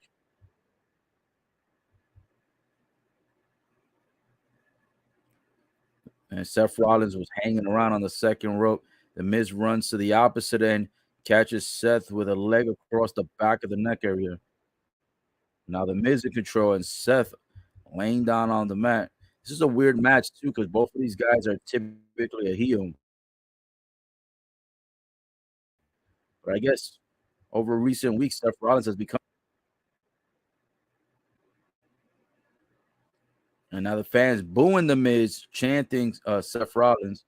Seth back on his feet with a couple of punches across the oblique and abs, and then now across the face, then a chop across the chest, and then he rolls the Miz down, and the Miz kicks out, and the Miz catches another chop, another chop. Those chops are going insane right now. Oh, but then Seth gets thrown chest first into the top, catches a nasty whiplash effect. The Miz throwing him fast into that corner.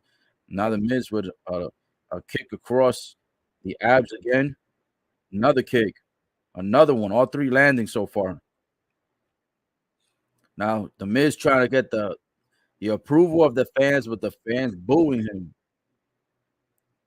The Miz goes running towards Seth, and Seth leaps into the air, taking the Miz down.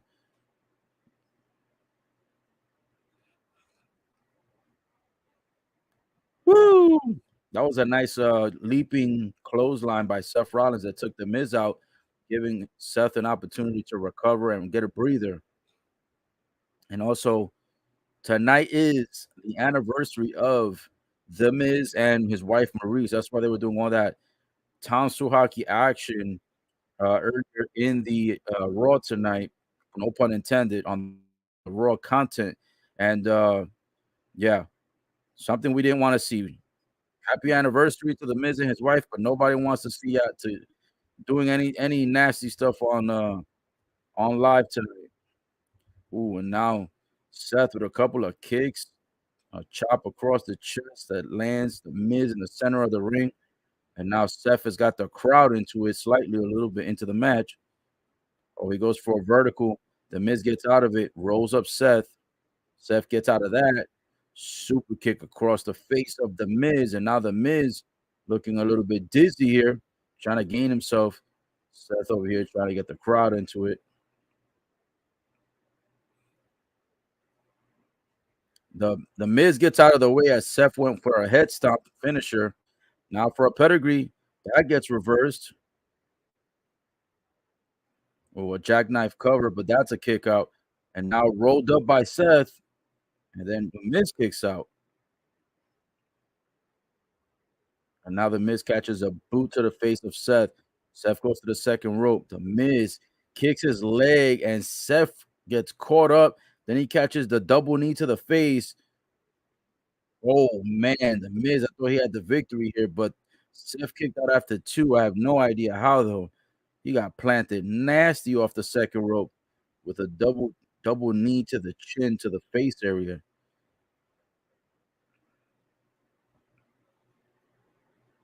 Yeah, right. You got one of the fans chanting to the Miz, "Tiny balls." Bro, that chant is so old. The Miz tried to go for a skull crushing finale. Seth gets out of it. He tries to catch the Miz. The Miz leaps over his shoulders and gets out of that move. A running knee out of the corner by the Miz rolls Seth up, but Seth kicks out after two again. This guy's putting on a pretty good match here tonight. Solid match.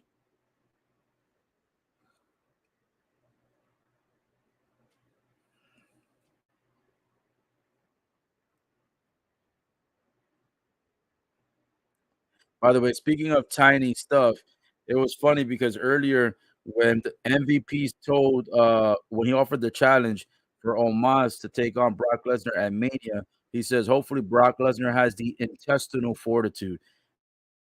And I was like, bro, you mean I was like, do you mean the testicular fortitude? This guy said intestinal fortitude. What the heck is the intestinal fortitude? Oh man. Ooh, and Seth Rollins reverses on the Miz and catches the Miz forearm to the face. The Miz looking like he's falling asleep on his shoulder now. And now he's starting to catch a couple forearms, having no mercy on the Miz right now. Ooh, man, clobbers the Miz on the back of the neck. Oh, he does the stomp. He catches the Miz face first while stepping on the neck area of the Miz for the stomp finisher. Rollins, though, not going here for the pin. Might be a pivotal mistake here in the match. Is he going for the pedigree? The last time he did this was 2 nights ago when he didn't take advantage of the stomp. He ends up trying to go for a pedigree, I believe it was, and then that's when Logan Paul interfered, which I think happened again right now. Oh, he does another stomp on the neck of the Miz, which plants the Miz to the mat face first. The referee checking on the Miz right now. The fans are chanting one more time, I think. This is not good. Man, he should finish this match already. Logan Paul, I think it's lurking somewhere. Watch. The referee telling telling him, "No, it's enough. You can't stomp him again." He's like, "Yo, you already stomped him twice." He's like, "That's it." He moves the referee out of the way and stomps The Miz a third time, and The Miz ends up losing the match. The referee stops the match.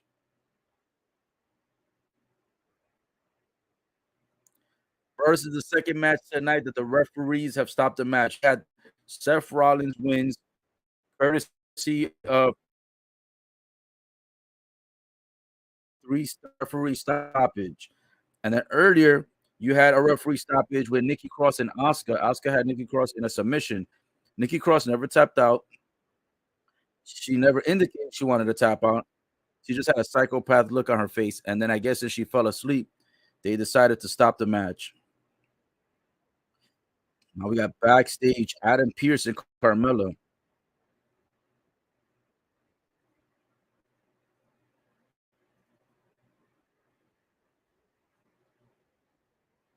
Carmella calling Adam Pearce honey bunny. She better be careful because Corey Graves is her boyfriend and he's on the same show. Oh my gosh. Chelsea Green again. This time she's calling Adam Pearce.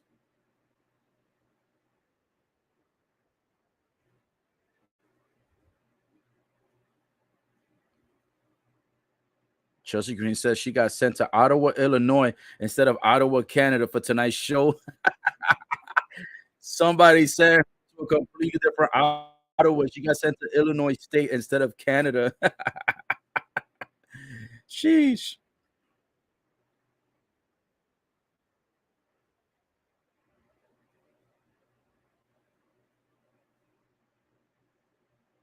Adam Pearce just hung up the phone on Chelsea Green.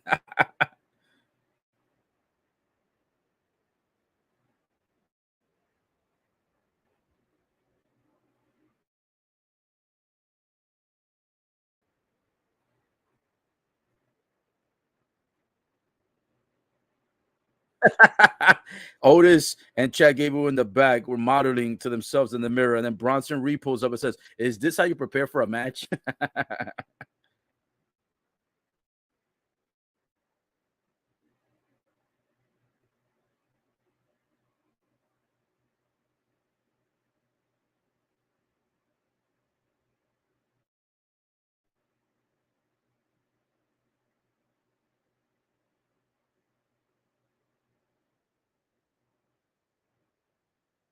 Dang, a lot of beef going on backstage.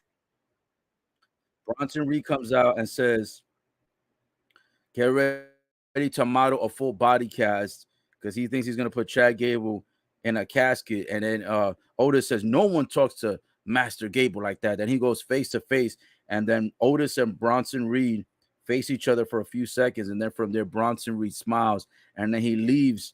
He leaves them to themselves backstage. Man, maybe Bronson Reed versus Otis for WrestleMania.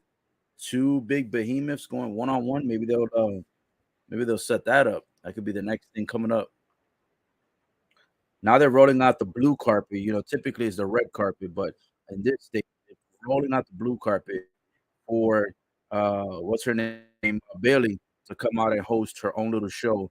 Similar to like Miss TV and similar to like the highlight reel and the MVP lounge and all that other junk that they do where they have these little mini shows, hosted by a certain wrestler. So Bailey is gonna have her own show. It's called Ding Dong Hello.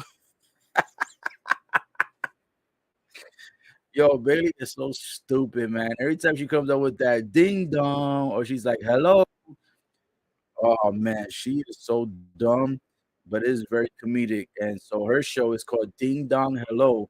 And of course, her very first ever special guest is gonna be Damage Control, aka her ladies, Io Sky and Dakota Kai. Like this show, could it get any more ridiculous than that? You know what I'm saying? Woo! Oh man, that's funny.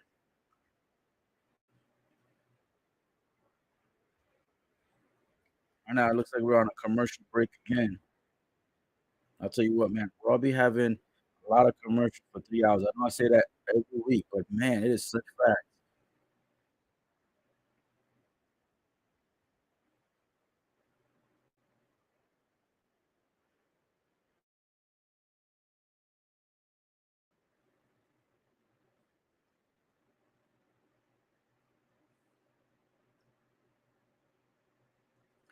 So tonight has been a decent Raw. Hasn't been a bad Raw, been pretty good. We still got 1 hour left to go, of course. Now, I don't think it's been better than some of these other Raws that were leading up to the Elimination Chamber. However, I will say that it's been decent.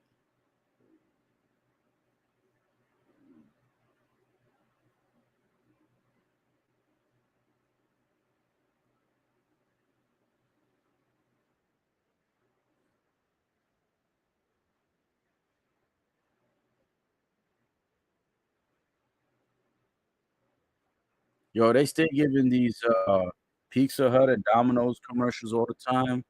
I already had more than enough pizza, to be honest, within the last couple of weeks. So no more pizza for me.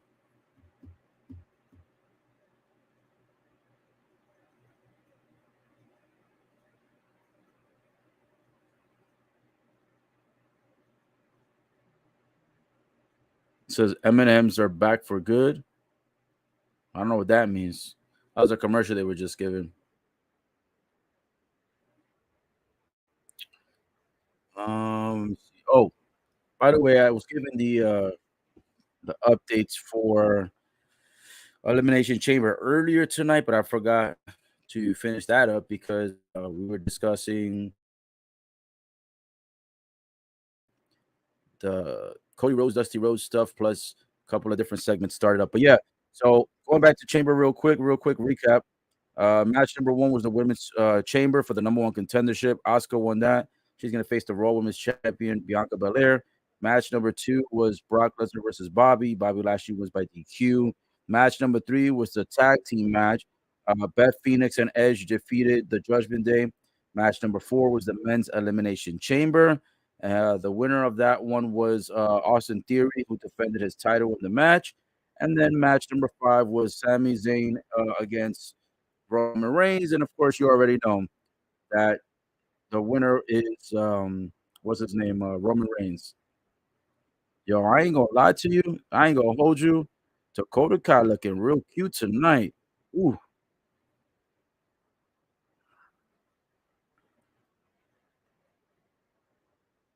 So the Ding Dong Hello Show has already started, and Bailey is already insulting the Canadian audience.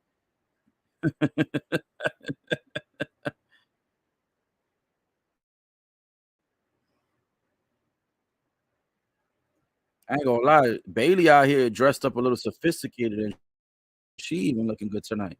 Yo, the damage control chicks are looking pretty damn good tonight. Something extra cute about Dakota Kai tonight. I mean, Io Sky looking cute too. I ain't gonna lie, Dakota Kai kind of standing out tonight.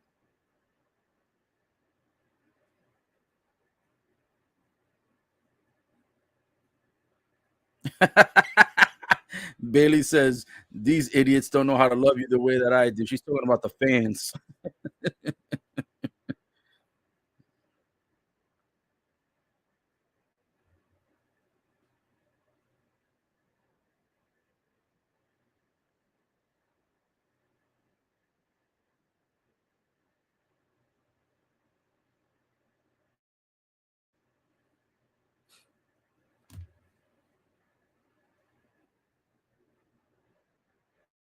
Question number one is Bailey asking Dakota, how does it feel to be the greatest women's tag team champion of all time?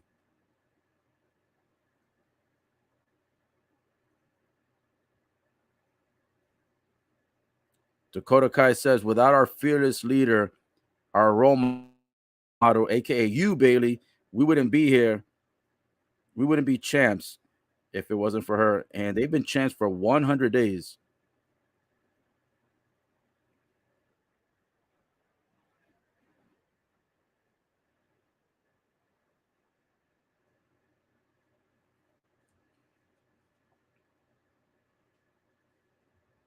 Oh, now we get the interruption as Dakota Kai was saying that they've defeated women like Alexa Bliss, Liv Morgan, Becky Lynch, etc.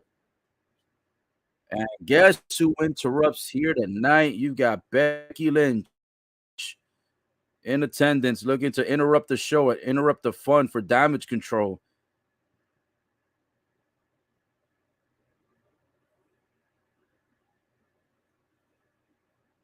They gotta keep this rivalry going forever, man. This rivalry never ends.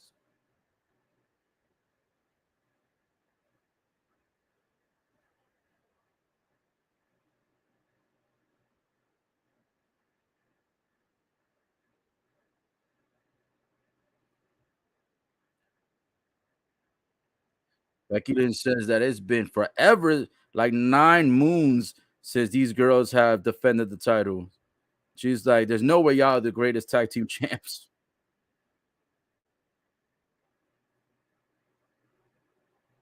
Oh, Becky offering a challenge to take the tag team titles away at Mania.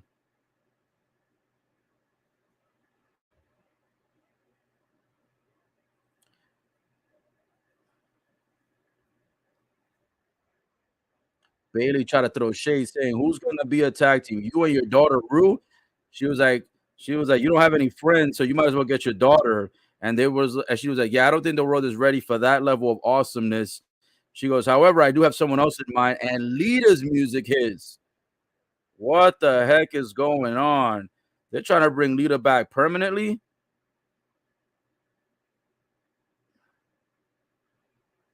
Bruh, Lita's been gone forever. She did though show up. She did show up, excuse me, like a week ago or so on Raw, or actually 2 weeks ago at the steel cage match that helped Becky Lynch, win against Bailey in the one-on-one tag team. Well, technically it was like a 3-on-1 because the girls from Damage Control started interfering. But yeah,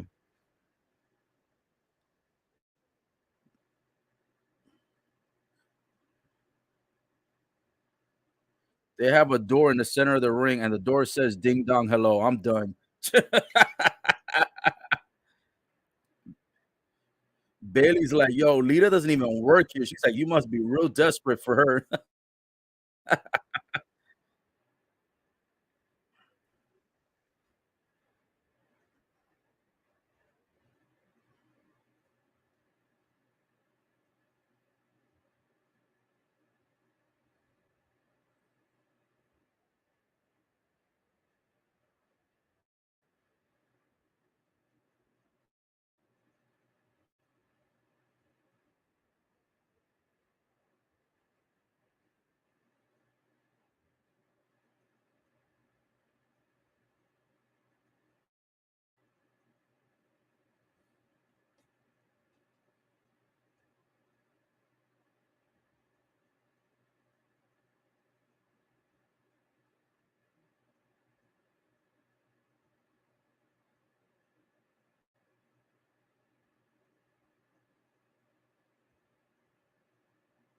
Well, it sounds like Lita wants to tag up with Becky.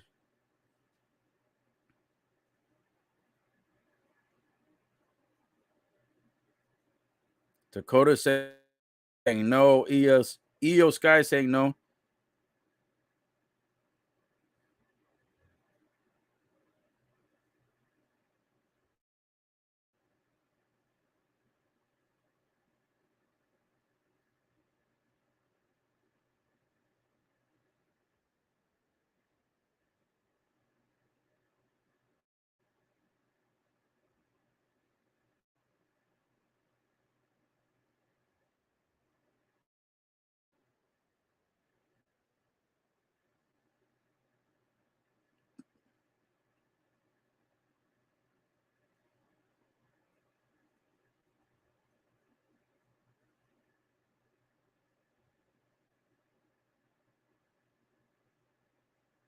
They're kind of carrying this segment away for a long time.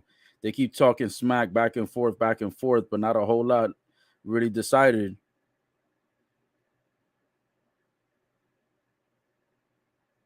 Oh, Bailey says they accept. And then Lita and Becky rip the titles off of the waist of Io Sky and Dakota Kai. I'm not gonna lie, they kind of look good with the golds raised up in the air.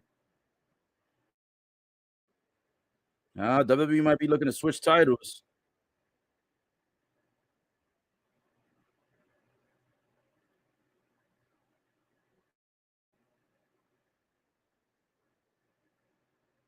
I don't know what they're gonna do though with this because Dakota Kai has been with these crutches for like what 4 or 5 weeks. She's been injured for a really long time.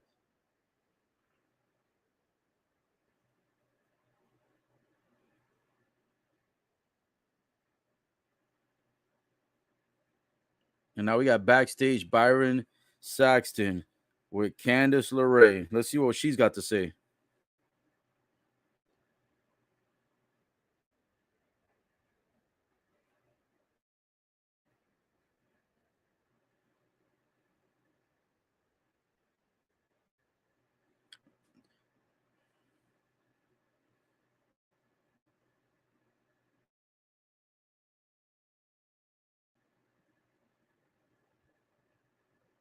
I got Johnny Gargano's status still as a question mark. Johnny Gargano is, I guess, the husband. I didn't know that. Of He's the husband of Candice LeRae. But instead of her saying how Johnny Gargano's status is after that massive headshot, he basically bashed his head accidentally in the chamber when he did the Hurricane Rana off the chamber pod. Now we had Candice LeRae over here stopping Nikki Cross backstage, and she asked, "Why do you keep following me around?" She whispered something in Candice LeRae's ear.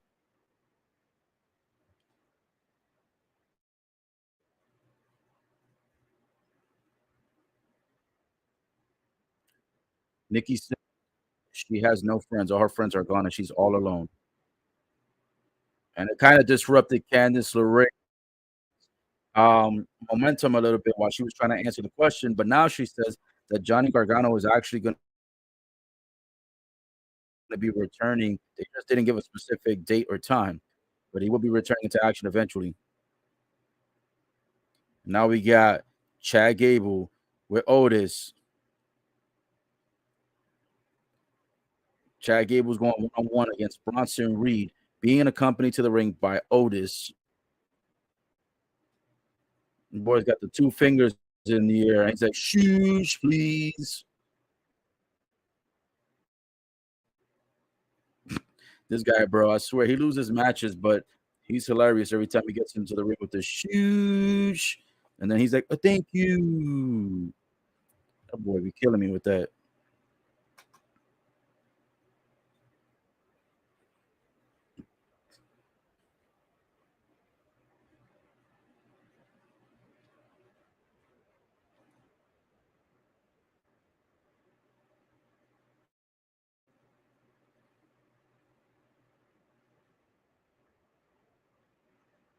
Right now, we got a commercial break. I'm trying to see if there's any updates on Johnny Gargano. Johnny Gargano got hit pretty well. He went for a Hurricane Rana off of the chamber. One of the chambers, he climbed on top of it. Like one of the chamber tubes, the pods. And when he climbed on top of that, he did a Hurricane Rana off of it. I think he was doing the Hurricane Rana to Seth Rollins, if I'm not mistaken. And he landed the Hurricane Rana, but on the way down, since there was nothing for his hands, right, to grab onto, his head bashed into like the side of the where kind of like the door opens and then the other kind of glass, and he hit his head pretty hard, and you couldn't tell if he hit it on that part or if his head kind of like hit the top turnbuckle. It looked like it hit more like the the chamber pod that he leaped off of for the Hurricane Rana. So that was very dangerous. I wouldn't have done that because you really don't have a way to land appropriately on that at all, to be honest. So that was bad for business. That was really bad. Let's see. I want to see Johnny Gargano return. Let's see.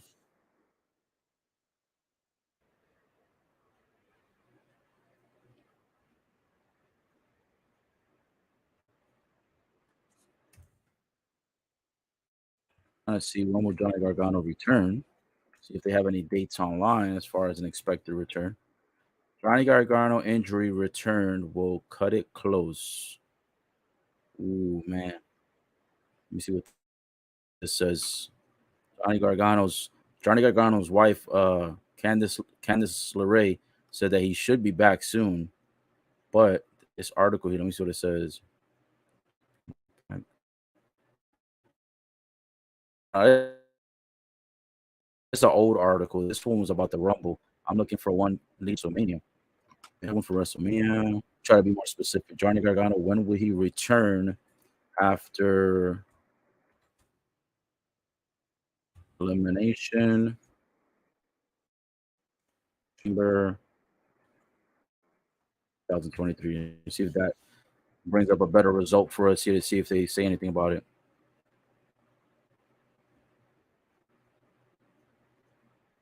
Mm, I don't think this one says anything either. Nope. Yeah, they don't really have anything saying anything yet about Johnny Gargano. Um, Last update about him was 5 days ago. Yeah, I don't see anything regarding Johnny Gargano. Let me put is Johnny Gargano get injured?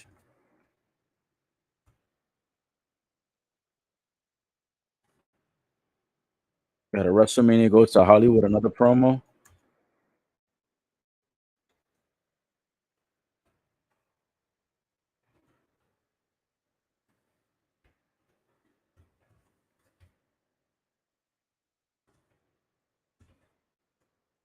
And it's a promo for WrestleMania. We already talked about that 100 times.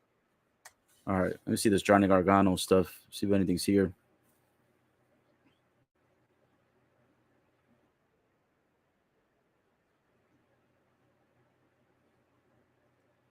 Honestly, they also didn't really talk about it at the post conference either. So maybe he's not. Maybe he's not injured. He looked though like that was bad for business.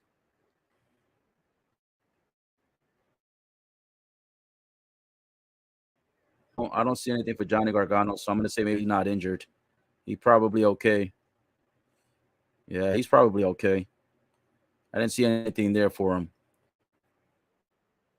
Well, looks like Bronson Reed on his way to the ring. Chad Gable and Otis already made their way to the ring. Of course, it's a one-on-one match, but Otis will be at ringside, so you just never know if Otis will or will not get his hands involved in this match. Bronson Reed kind of looking like he kind of look like a Uso version of a modern day Taz. Kind of looks like Taz the way he's like his physically built. He did really good, by the way, in the Elimination Chamber. So Bronson Reed showed off some strength, athleticism. He took some high risk maneuver off the third ropes a few times, even. So Bronson Reed, I think he was definitely deserving of being in that match, and he showed up. He was not no slouch. All right, with Chad and Bronson Reed, let's go. Match is started. The bell has rung. Oh my gosh. And Chad Gable already got splashed and splattered by Bronson Reed, he's rolling himself to the outside of the ring. Oh man, and Bronson Reed over here ends up leaping off of the apron and lands shoulder first into Chad Gable. And now Otis and Bronson Reed giving each other a stare down outside the ring.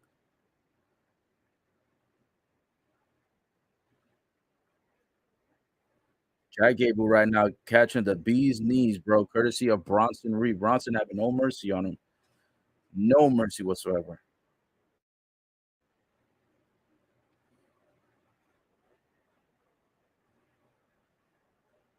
Man, he throws Chad Gable across the corner to corner, and Chad bounces off the corner with a whiplash effect.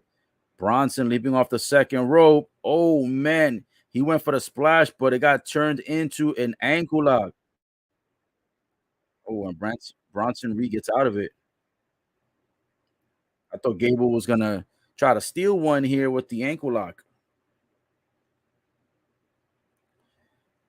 Bronson Reed over here back on his feet, a couple of chops across the back of Gable. Gable leaps over Bronson. Oh, he's trying to get Bronson in a German suplex. Yo, Chad Gable has got some strength, bro. Ooh, and he takes Bronson Reed down with a double hand takedown, and now he leaps to the third rope. A Chris Benoit diving headbutt. Oh, but Bronson, he kicks out after just one.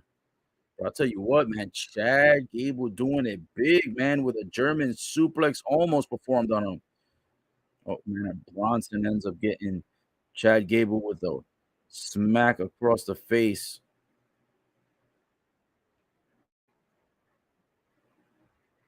Otis is distracted outside the ring um, by the woman that usually comes out with the, maximum male models.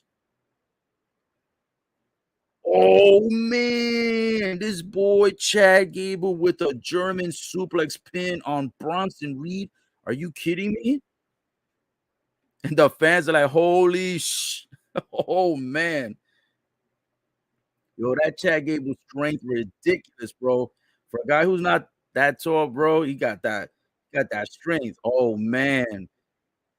Yo, she's over here distracting Otis. Otis Otis being distracted caused Chad Gable to be distracted. He got splashed in the corner. Then he got caught in a spinning suplex, and now Braun to the third rope. Otis is still being distracted by Maxine. Whoa, and then a big splash off the third rope, and Chad Gable gets pinned for the 3 count.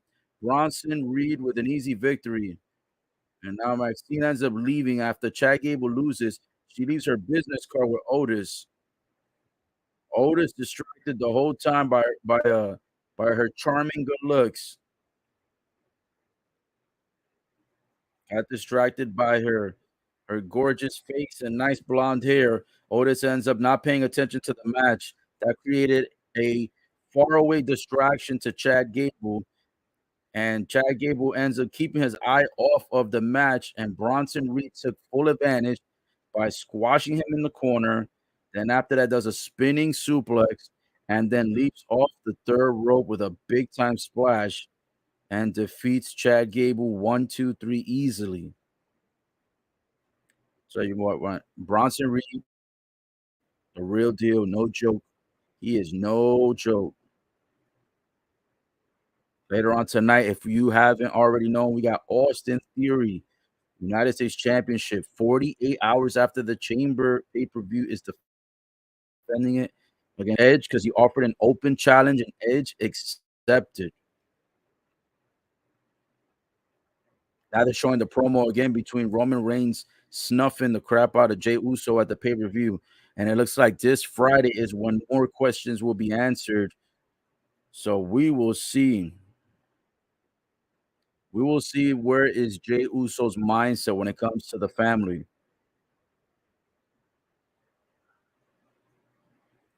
And this Friday, we're gonna have Rhea Ripley contest against Charlotte Flair in some verbal back-to-back talk to figure out where are their thoughts leading into the road to WrestleMania, and also the Firefly House is back. So Bray Wyatt bringing back his friends, I guess, in the Firefly House. So that's gonna be interesting. A lot of good stuff leading up to SmackDown this week. Looking forward to that. Don't forget to like this video, guys. Like this video, subscribe, hit the bell notifications, and don't forget that this week as well on SmackDown, that'll be another one that I'll be hosting. Again, Facebook, YouTube, and Twitch. Those are the common areas where I tend to go ahead and go live. So if you're interested on any of that, make sure you tune in.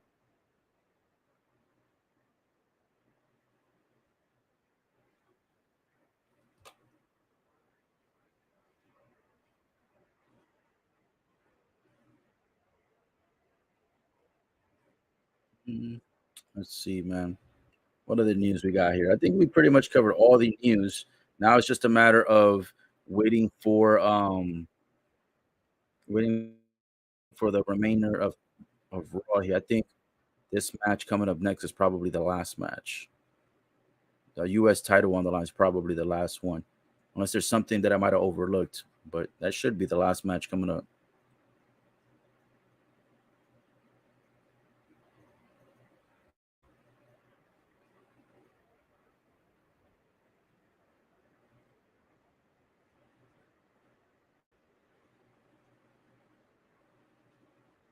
Mm. Still on commercial break.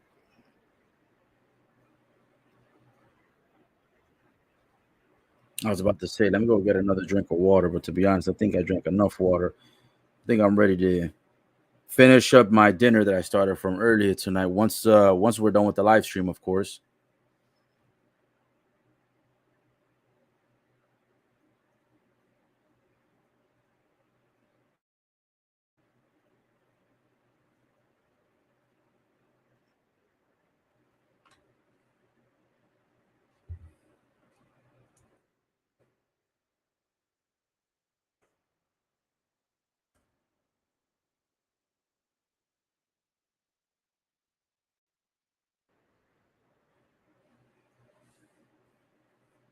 Still on commercial break.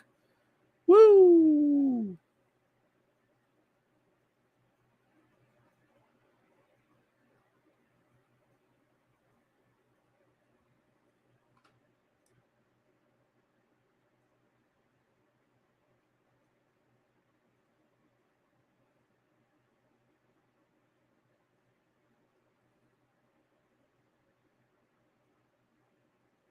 Still on a commercial break.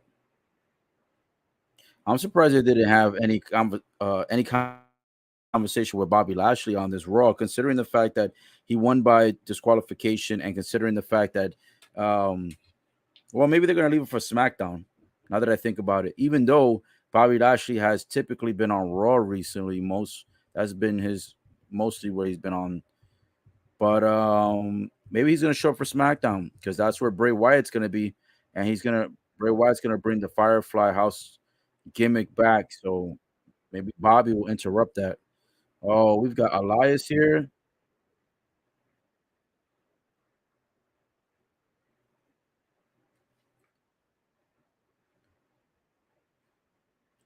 Rick Boogs is actually backstage with a notepad, taking notes here for what Elias is saying. Because Elias said, "Yo, I hope you're backstage and I hope you're taking notes."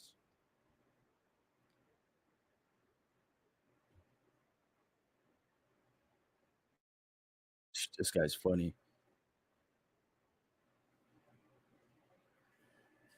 Elias says there's no bigger name than himself right now.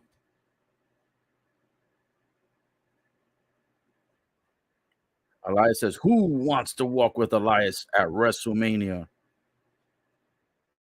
Man, oh man, who wants to fight this guy?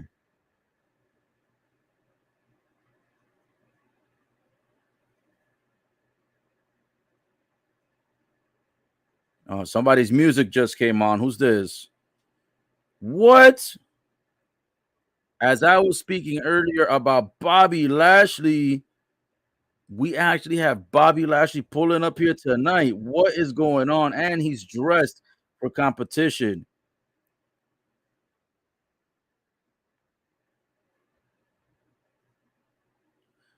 Is Bobby Lashley going to accept a challenge against Elias and disregard Bray Wyatt, or is he just going to beat up Elias and then talk about the whole Bray Wyatt situation? Bobby Lashley just bashed Elias's back into the barricade. Oh man, Elias about to get it. Oh man, he ran Elias into the outside ring post. Yo, I'm not gonna lie, the audience tonight kind of whack. They're not cheering as hard as they were for the pay-per-view Elimination Chamber, and they're not cheering as hard for when they were on SmackDown. Oh man, a massive spear, by the way, performed on Elias by Bobby Lashley inside of the ring now. Now Bobby Lashley putting the hurt lock on Elias. This is not even an official match. Elias tapping out, even though this is not a match. Uh-oh. Bobby Lashley out here asking for a microphone. Here we go.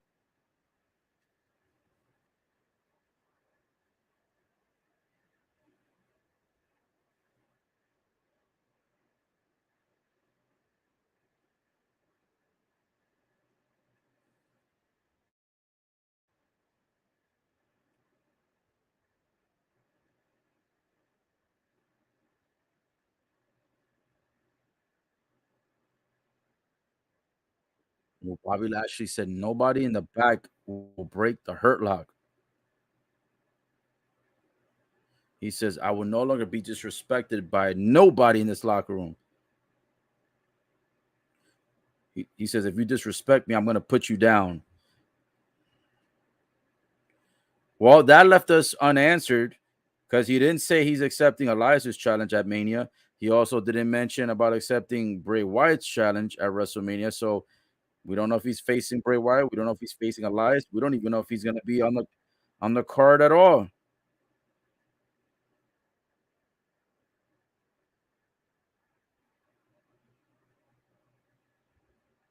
Oh wow, they're putting the titles on the line next week on Raw. They've got Becky Lynch, they've got Lita tagging up, and they're gonna be fighting for the titles next week against Io Sky and Dakota Kai. They've made it official. Next week on Raw, they also made it official. Candice LeRae versus Piper Niven. I'm gonna be honest, this little rivalry here is kind of whack. They need something else for these girls. And of course, next week, Brock Lesnar, if he shows up, will he be accepting the challenge against Omos for WrestleMania? So we'll see that possibly next week as well.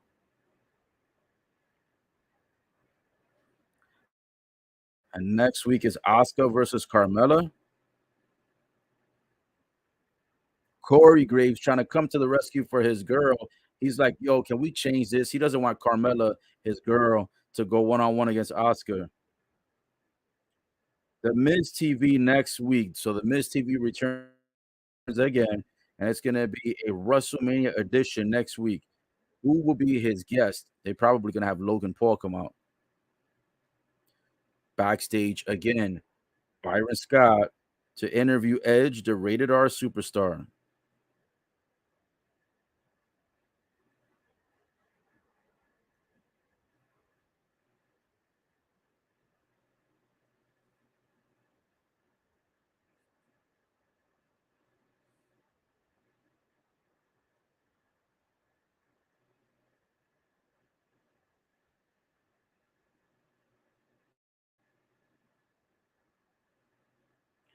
So Edge says that Beth Phoenix is back home, and Edge says that he's happy that Judgment Day is in the rear. No pun intended, but he said that kind of awkward. But now he's moving forward to Austin Theory to the US Championship. And he says that Austin Theory has the opportunity and the physical shape to be able to get the WWE into the next 2 decades. He says, but the thing is, does he have, the brains to take them to the next level?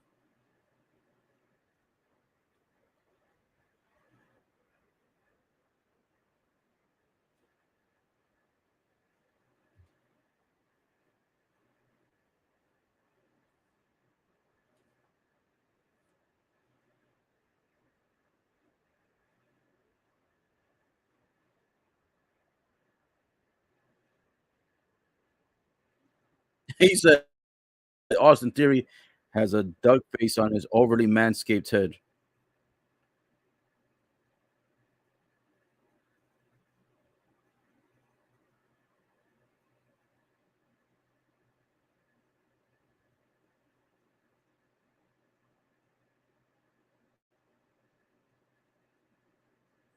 Edge said his first match was in 1997. Wow, was it really in 97?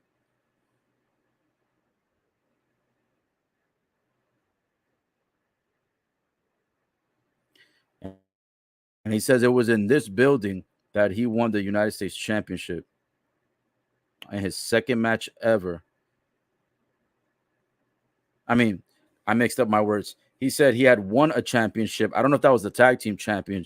Forgot what title it was, but he had won. I think he said he had won a title his second time in his second match ever, which was in this arena here tonight. And so it would be fitting and it would be a great, like Hollywood story if he would win the title tonight in the same stadium and then also be able to defend it at WrestleMania. I don't think Edge is going to win though, so it's going to be small pickings on that. But nonetheless, here we go. Austin Theory is on his way to the ring to the match first.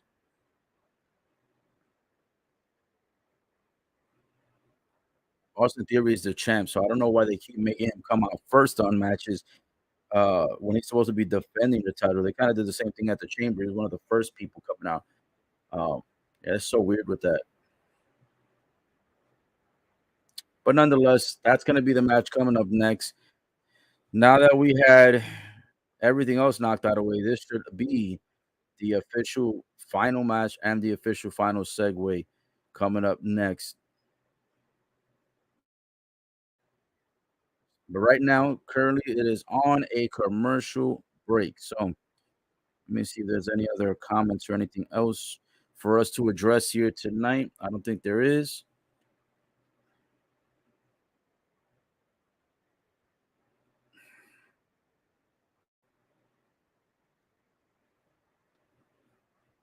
Yeah, so right now, this should be one of the last couple of commercial breaks because after this, for sure, this will be wrapping things up on tonight's edition of Raw. So,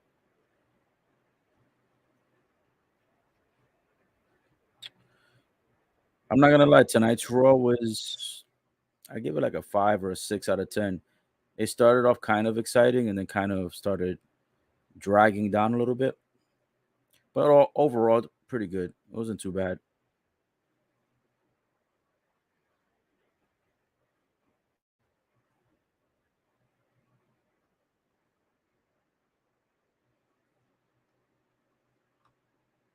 Yeah, I kind of feel I don't know what it is. Something about Raw this week and Raw last week, no pun intended, pause. But something about these two shows had me it kind of has me again feeling tired more than normal. It's weird. But yet the pay-per-view, man, that felt like 5 minutes. That felt like it just flew by. And that one was actually longer. Plus, not only that, but that one was also the post conference included as well.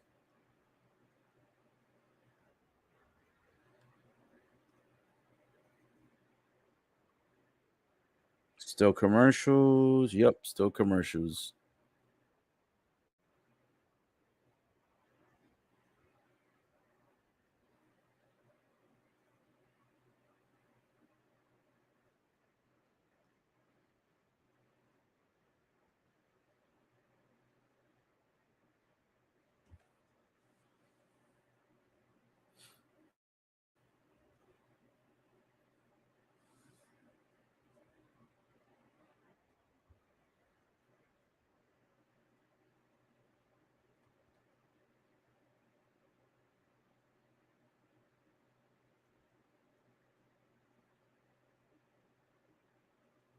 Still commercial break. They're trying to extend these commercials, no doubt, considering that this is the last match coming up, the main event. I don't think Edge is going to win tonight simply because they didn't even let Sami Zayn pull the upset against Roman. And Sami Zayn is, I believe, from Montreal, Quebec. I know he's Canadian, but I believe specifically more so he's from Montreal, Quebec. So if they didn't even let Sami Zayn, after all that energy, all that hype, all that, like, you know, intensity in the stadium, um, not only on SmackDown, but specifically more so at the pay per view, there's no way they're gonna let Edge win tonight, even though he may be the hometown hero.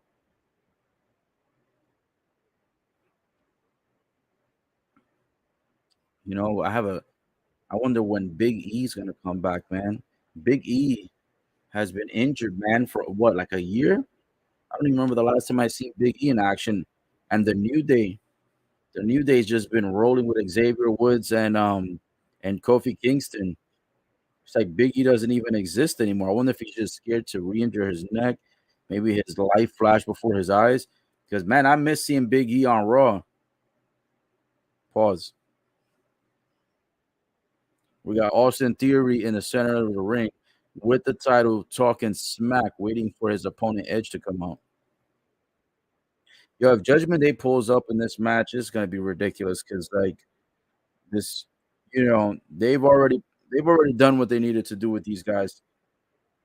Man, Edge over here going to the crowd where people rarely go to. He went over to like the entranceway, but the left side and the right side of the stadium where people rarely ever go and say hi to the fans.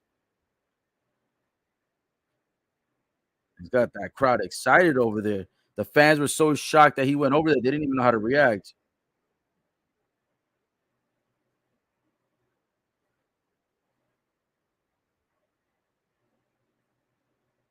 He went over there to shake one of these kids on the head, kinda like pat him down on the head, saying hello to all the children. Edge ignoring all the adults, only saying hello to the kids.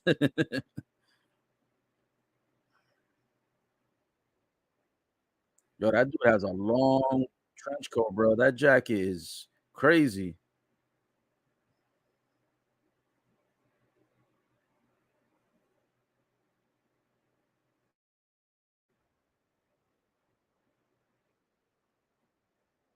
Austin Theory giving Edge a nasty stare down right now. Austin Theory is all business right now. He's ready to go.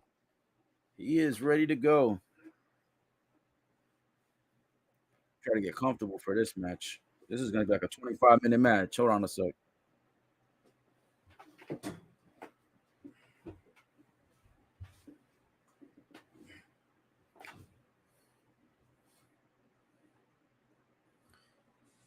All right. We got the ring announcer. Let me bring the microphone a little bit closer just in case. Make sure I don't knock none of my equipment down. Try to bring the mic over here, kind of leaning back a little bit.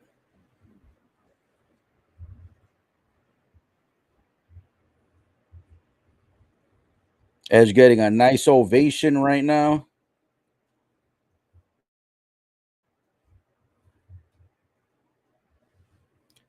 Now the booze coming in for Austin Theory.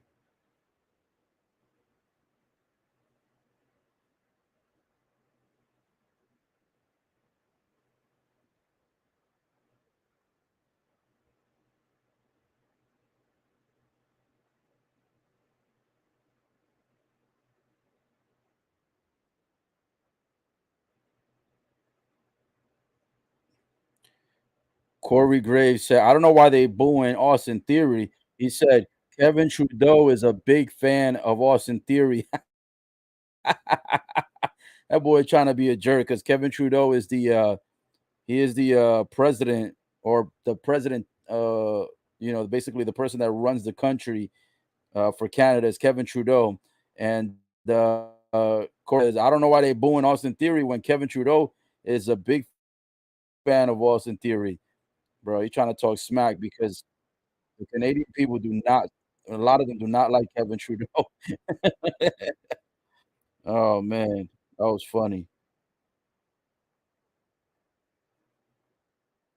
Austin Theory got momentarily taken out by Edge, and then they stopped for a second.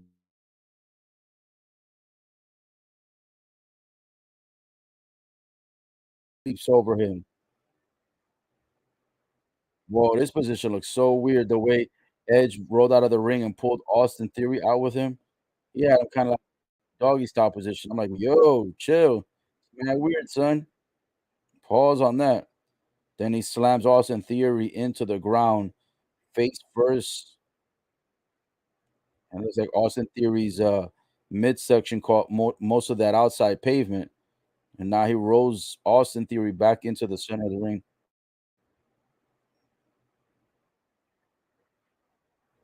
And now we got Edge and Austin back in the ring. Theory leaps over Edge, tries to go for a second leap, but misses. Ooh, and a nice Russian leg sweep by Edge, going for the pin. Sheesh. Kick out after 2. Edge with a smile on his face. Edge got a stupid look on his face.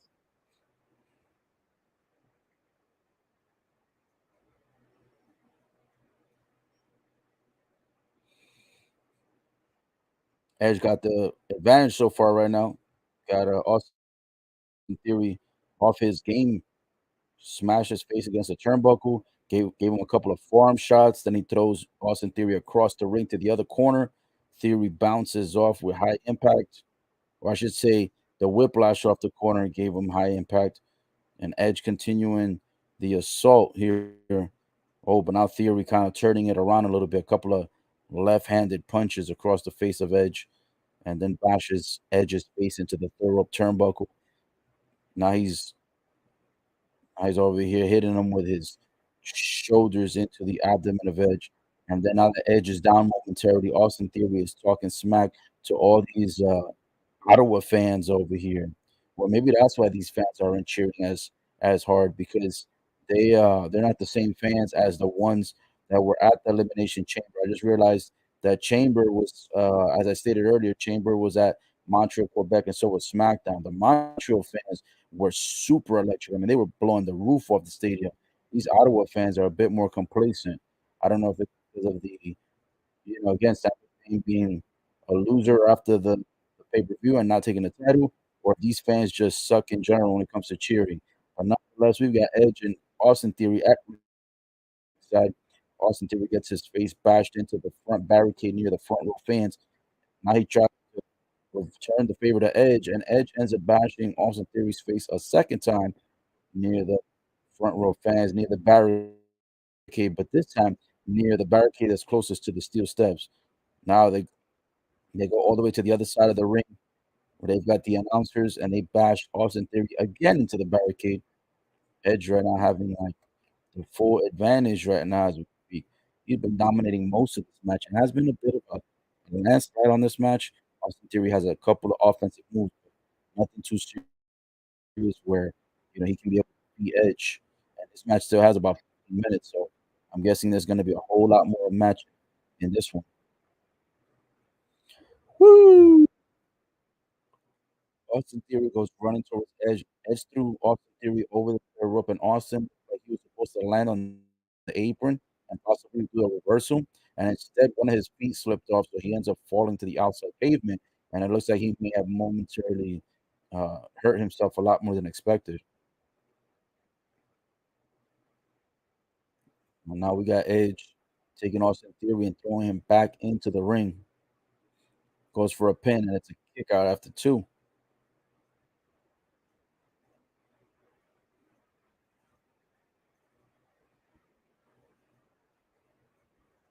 Now Edge has got a nice submission hold on Austin Theory. Woo!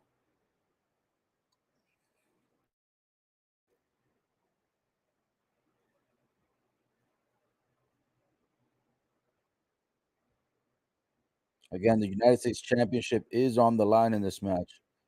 48 hours after the pay-per-view,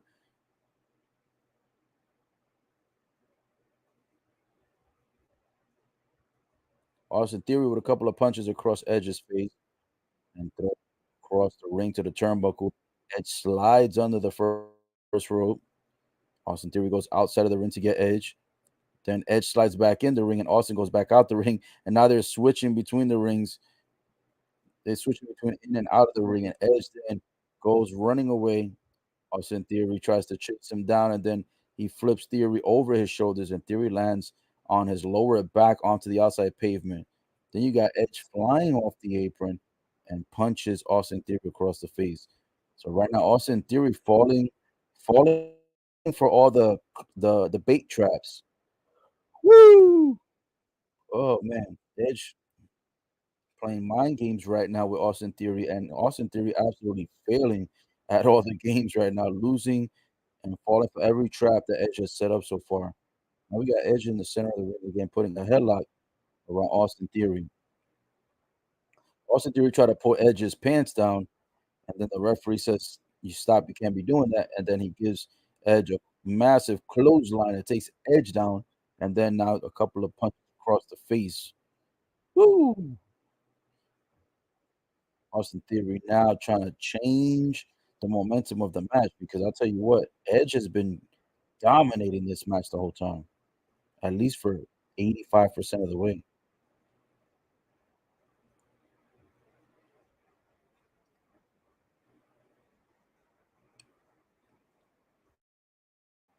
Ooh, Edge gets thrown to the corner, and then Austin Theory with a clothesline in the corner, and then a fallaway slam. So Austin Theory with 3 offensive moves in a row goes for the pin. Edge kicks out, and the match will continue.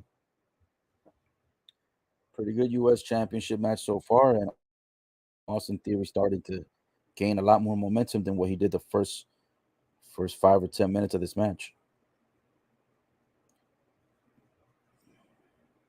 Austin Theory is choking out Edge, and he's like, "Yo, it's my time. You hear me? It's my time." Fans are clapping it up. Fans are chanting, trying to get Edge back into the match as far as like getting him hyped up.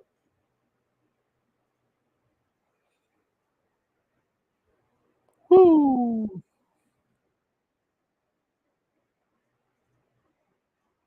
Now we got the fans chanting, "Let's go, Edge! Let's go, Edge! Let's go, Edge!" Austin Theory going for the pin, but it's a kick out after two, and he puts Edge back into a tight headlock on the ground level.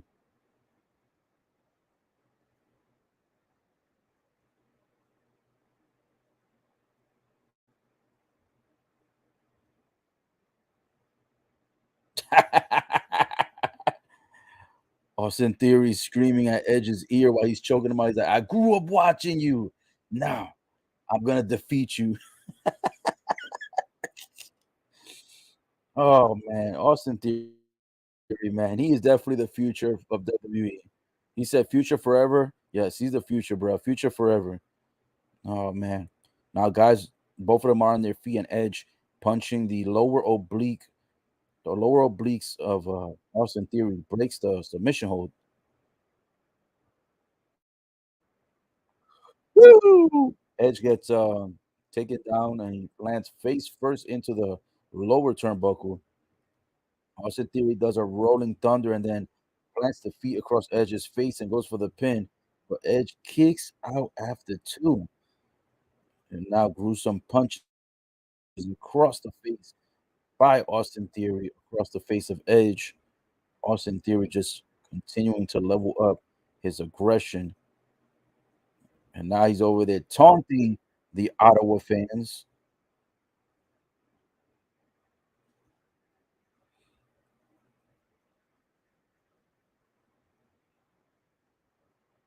So Edge gets thrown out of the ring by Austin Theory, laying on the ground.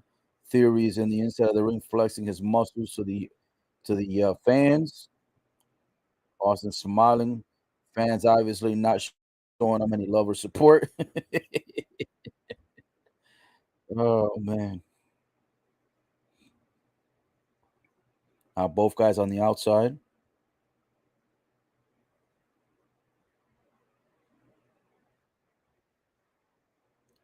Oh, Austin Theory looked like he was gonna go a chop across the chest, and he ends up smacking Edge slightly across the face. Edge got pissed and then ends up chopping him real hard. Oh man, but then Edge gets rammed into the outside ring post. That turned them off again. Theory for the pin as a two.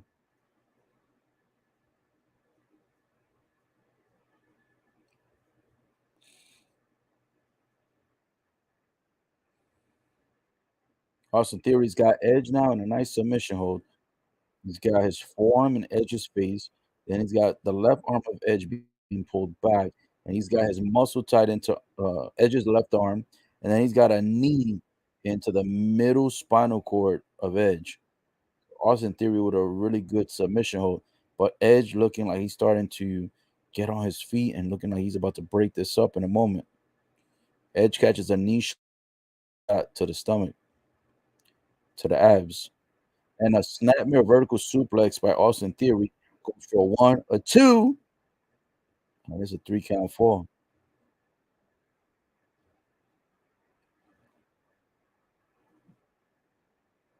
Pretty good match. I even said it earlier in the evening.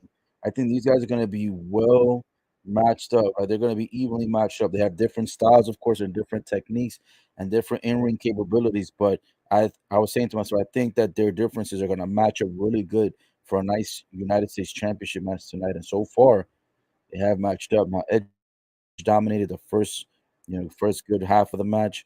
Second half of the match has been mostly all Austin Theory.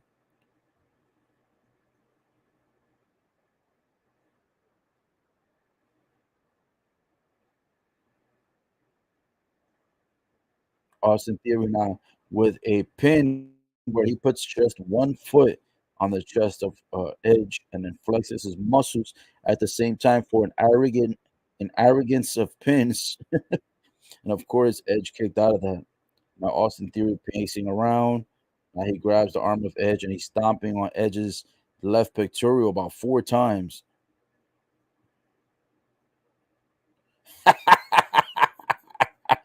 Austin Theory screaming out at the fans while he points at Edge and says, "This is the past.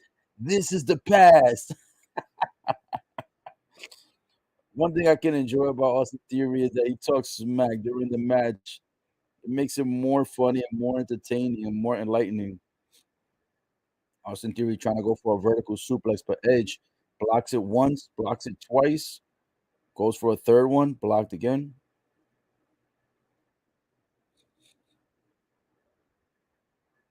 Edge gets slammed into the corner by Theory. Now he gets placed onto the third rope turnbuckle. Maybe going for a superplex.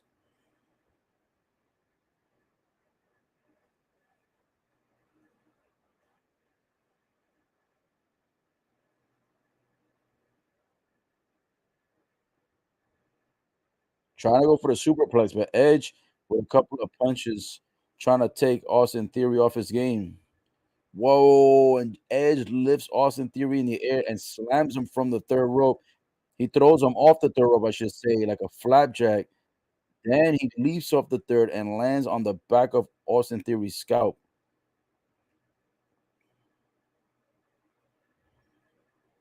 Man, oh man. Edge has got a massive mark under his armpit area near the upper obliques near the wings. Man,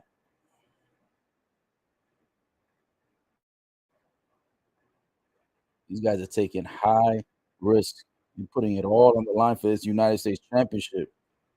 You love to see it, you know what I'm saying? You love to see it. And clothesline by Edge, clothesline number 2. Then he lifts Austin Theory in the air for a flapjack, a reverse slam for the pin, and a kick out after 2. Sheesh.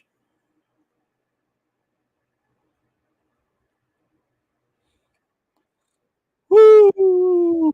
Man, itis is hitting me.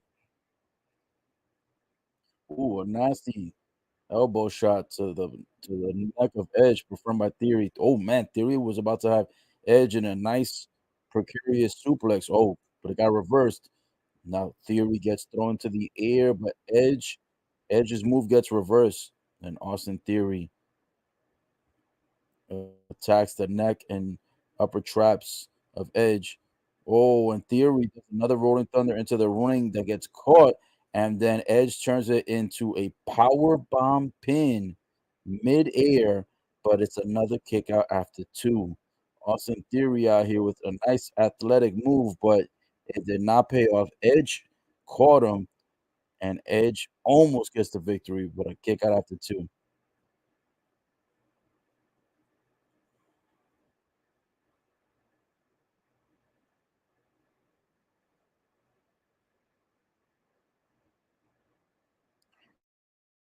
Edge goes running towards Theory. Theory leaps over him. Theory then lands on Edge's thighs and then flips him over, but Edge lands on his feet. Oh, Theory is caught in a crossface, the Chris Benoit crossface submission move. Edge trying to make Theory tap out. Ooh, if he taps out, Edge is the new champ. Championship on the line. Oh man, he couldn't grab it with his hands. He missed twice, but ends up catching it with his right leg. And the fans absolutely booing right now because they wanted Edge to win.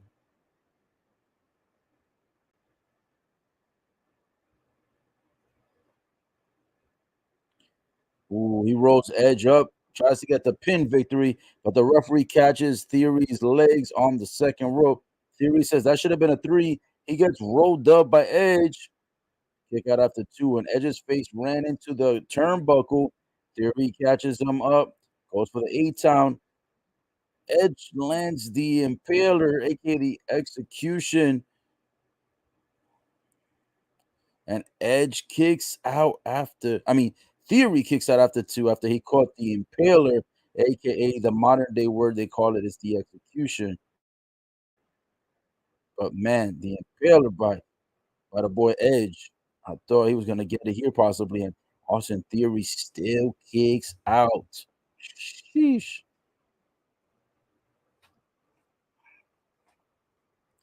Now Edge starting to show kind of like a psycho look on his face.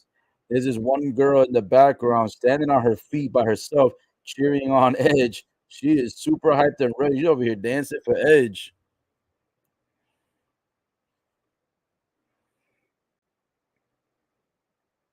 Oh man, here we go. Edge is going for the spear.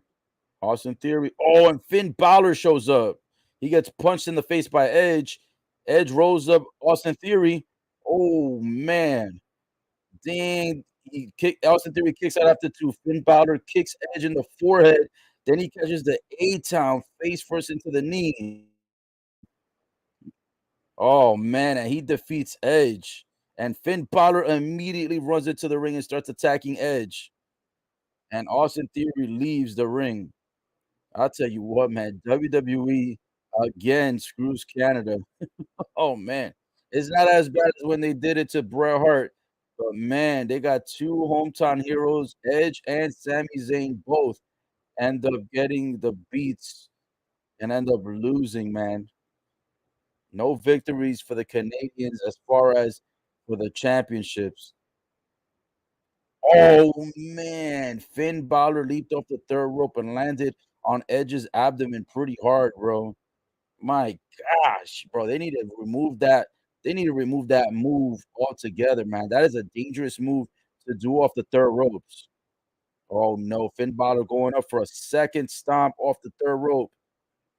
He lands again in the abdomens of Edge. Yo, Edge looks like he is dead, bro. This is crazy. And the fans are absolutely booing booing the fact that Edge not only loses the match, but also catches two finishes off the third rope by Finn Balor. The stomp of the 2 feet off the third rope by Finn Balor into Edge's stomach.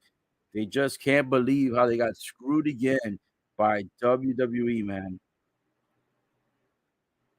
Maybe that's why these Ottawa fans were not happy about tonight. They saw Sami Zayn catch it. Now they're seeing Edge catch it. Oh, it's a third one. Oh my goodness, man. Crushing the abs. Yo, Edge is looking like he is done. And there's no Beth Phoenix out here tonight. She's at home with the kids. Finn Balor raises his hands in victory, and WWE, before they can even show the trademark or even give Finn Balor a few more seconds, they completely cut it off, and the show abruptly ends. And it goes to this other weird show that they give at night. So WWE, my friends, no longer goes over the time limit anymore. They either end it on time or they end it 2 minutes before. USA Network has no time slot for additional minutes. Back in the days, they used to go 5 to 7 minutes over. Well, with that being said, Finn Balor beats up Edge. Edge catches three stomps off the third rope, three finishers in his abdomen area. Finn Balor jumping off the third rope. And yeah, so it looks like still your United States champion, none other than Mr. Austin Theory, Mr. US champ, Mr. Former Money in the Bank. Well, guys, that's going to end this broadcast for tonight's Raw live commentary updates. Today's date, by the way, is February the 20th, 2023. I want to thank you so much for anyone that tuned in. Please make sure to like the videos, subscribe. And guys, tune in. I'll be back this Friday for SmackDown updates. The replay will be available for this Raw live commentary update on YouTube and Facebook. YouTube again, Ola TV official, Facebook, best coach in the biz. Thank you again. You guys take care. Make sure to share the video and be safe. Good night.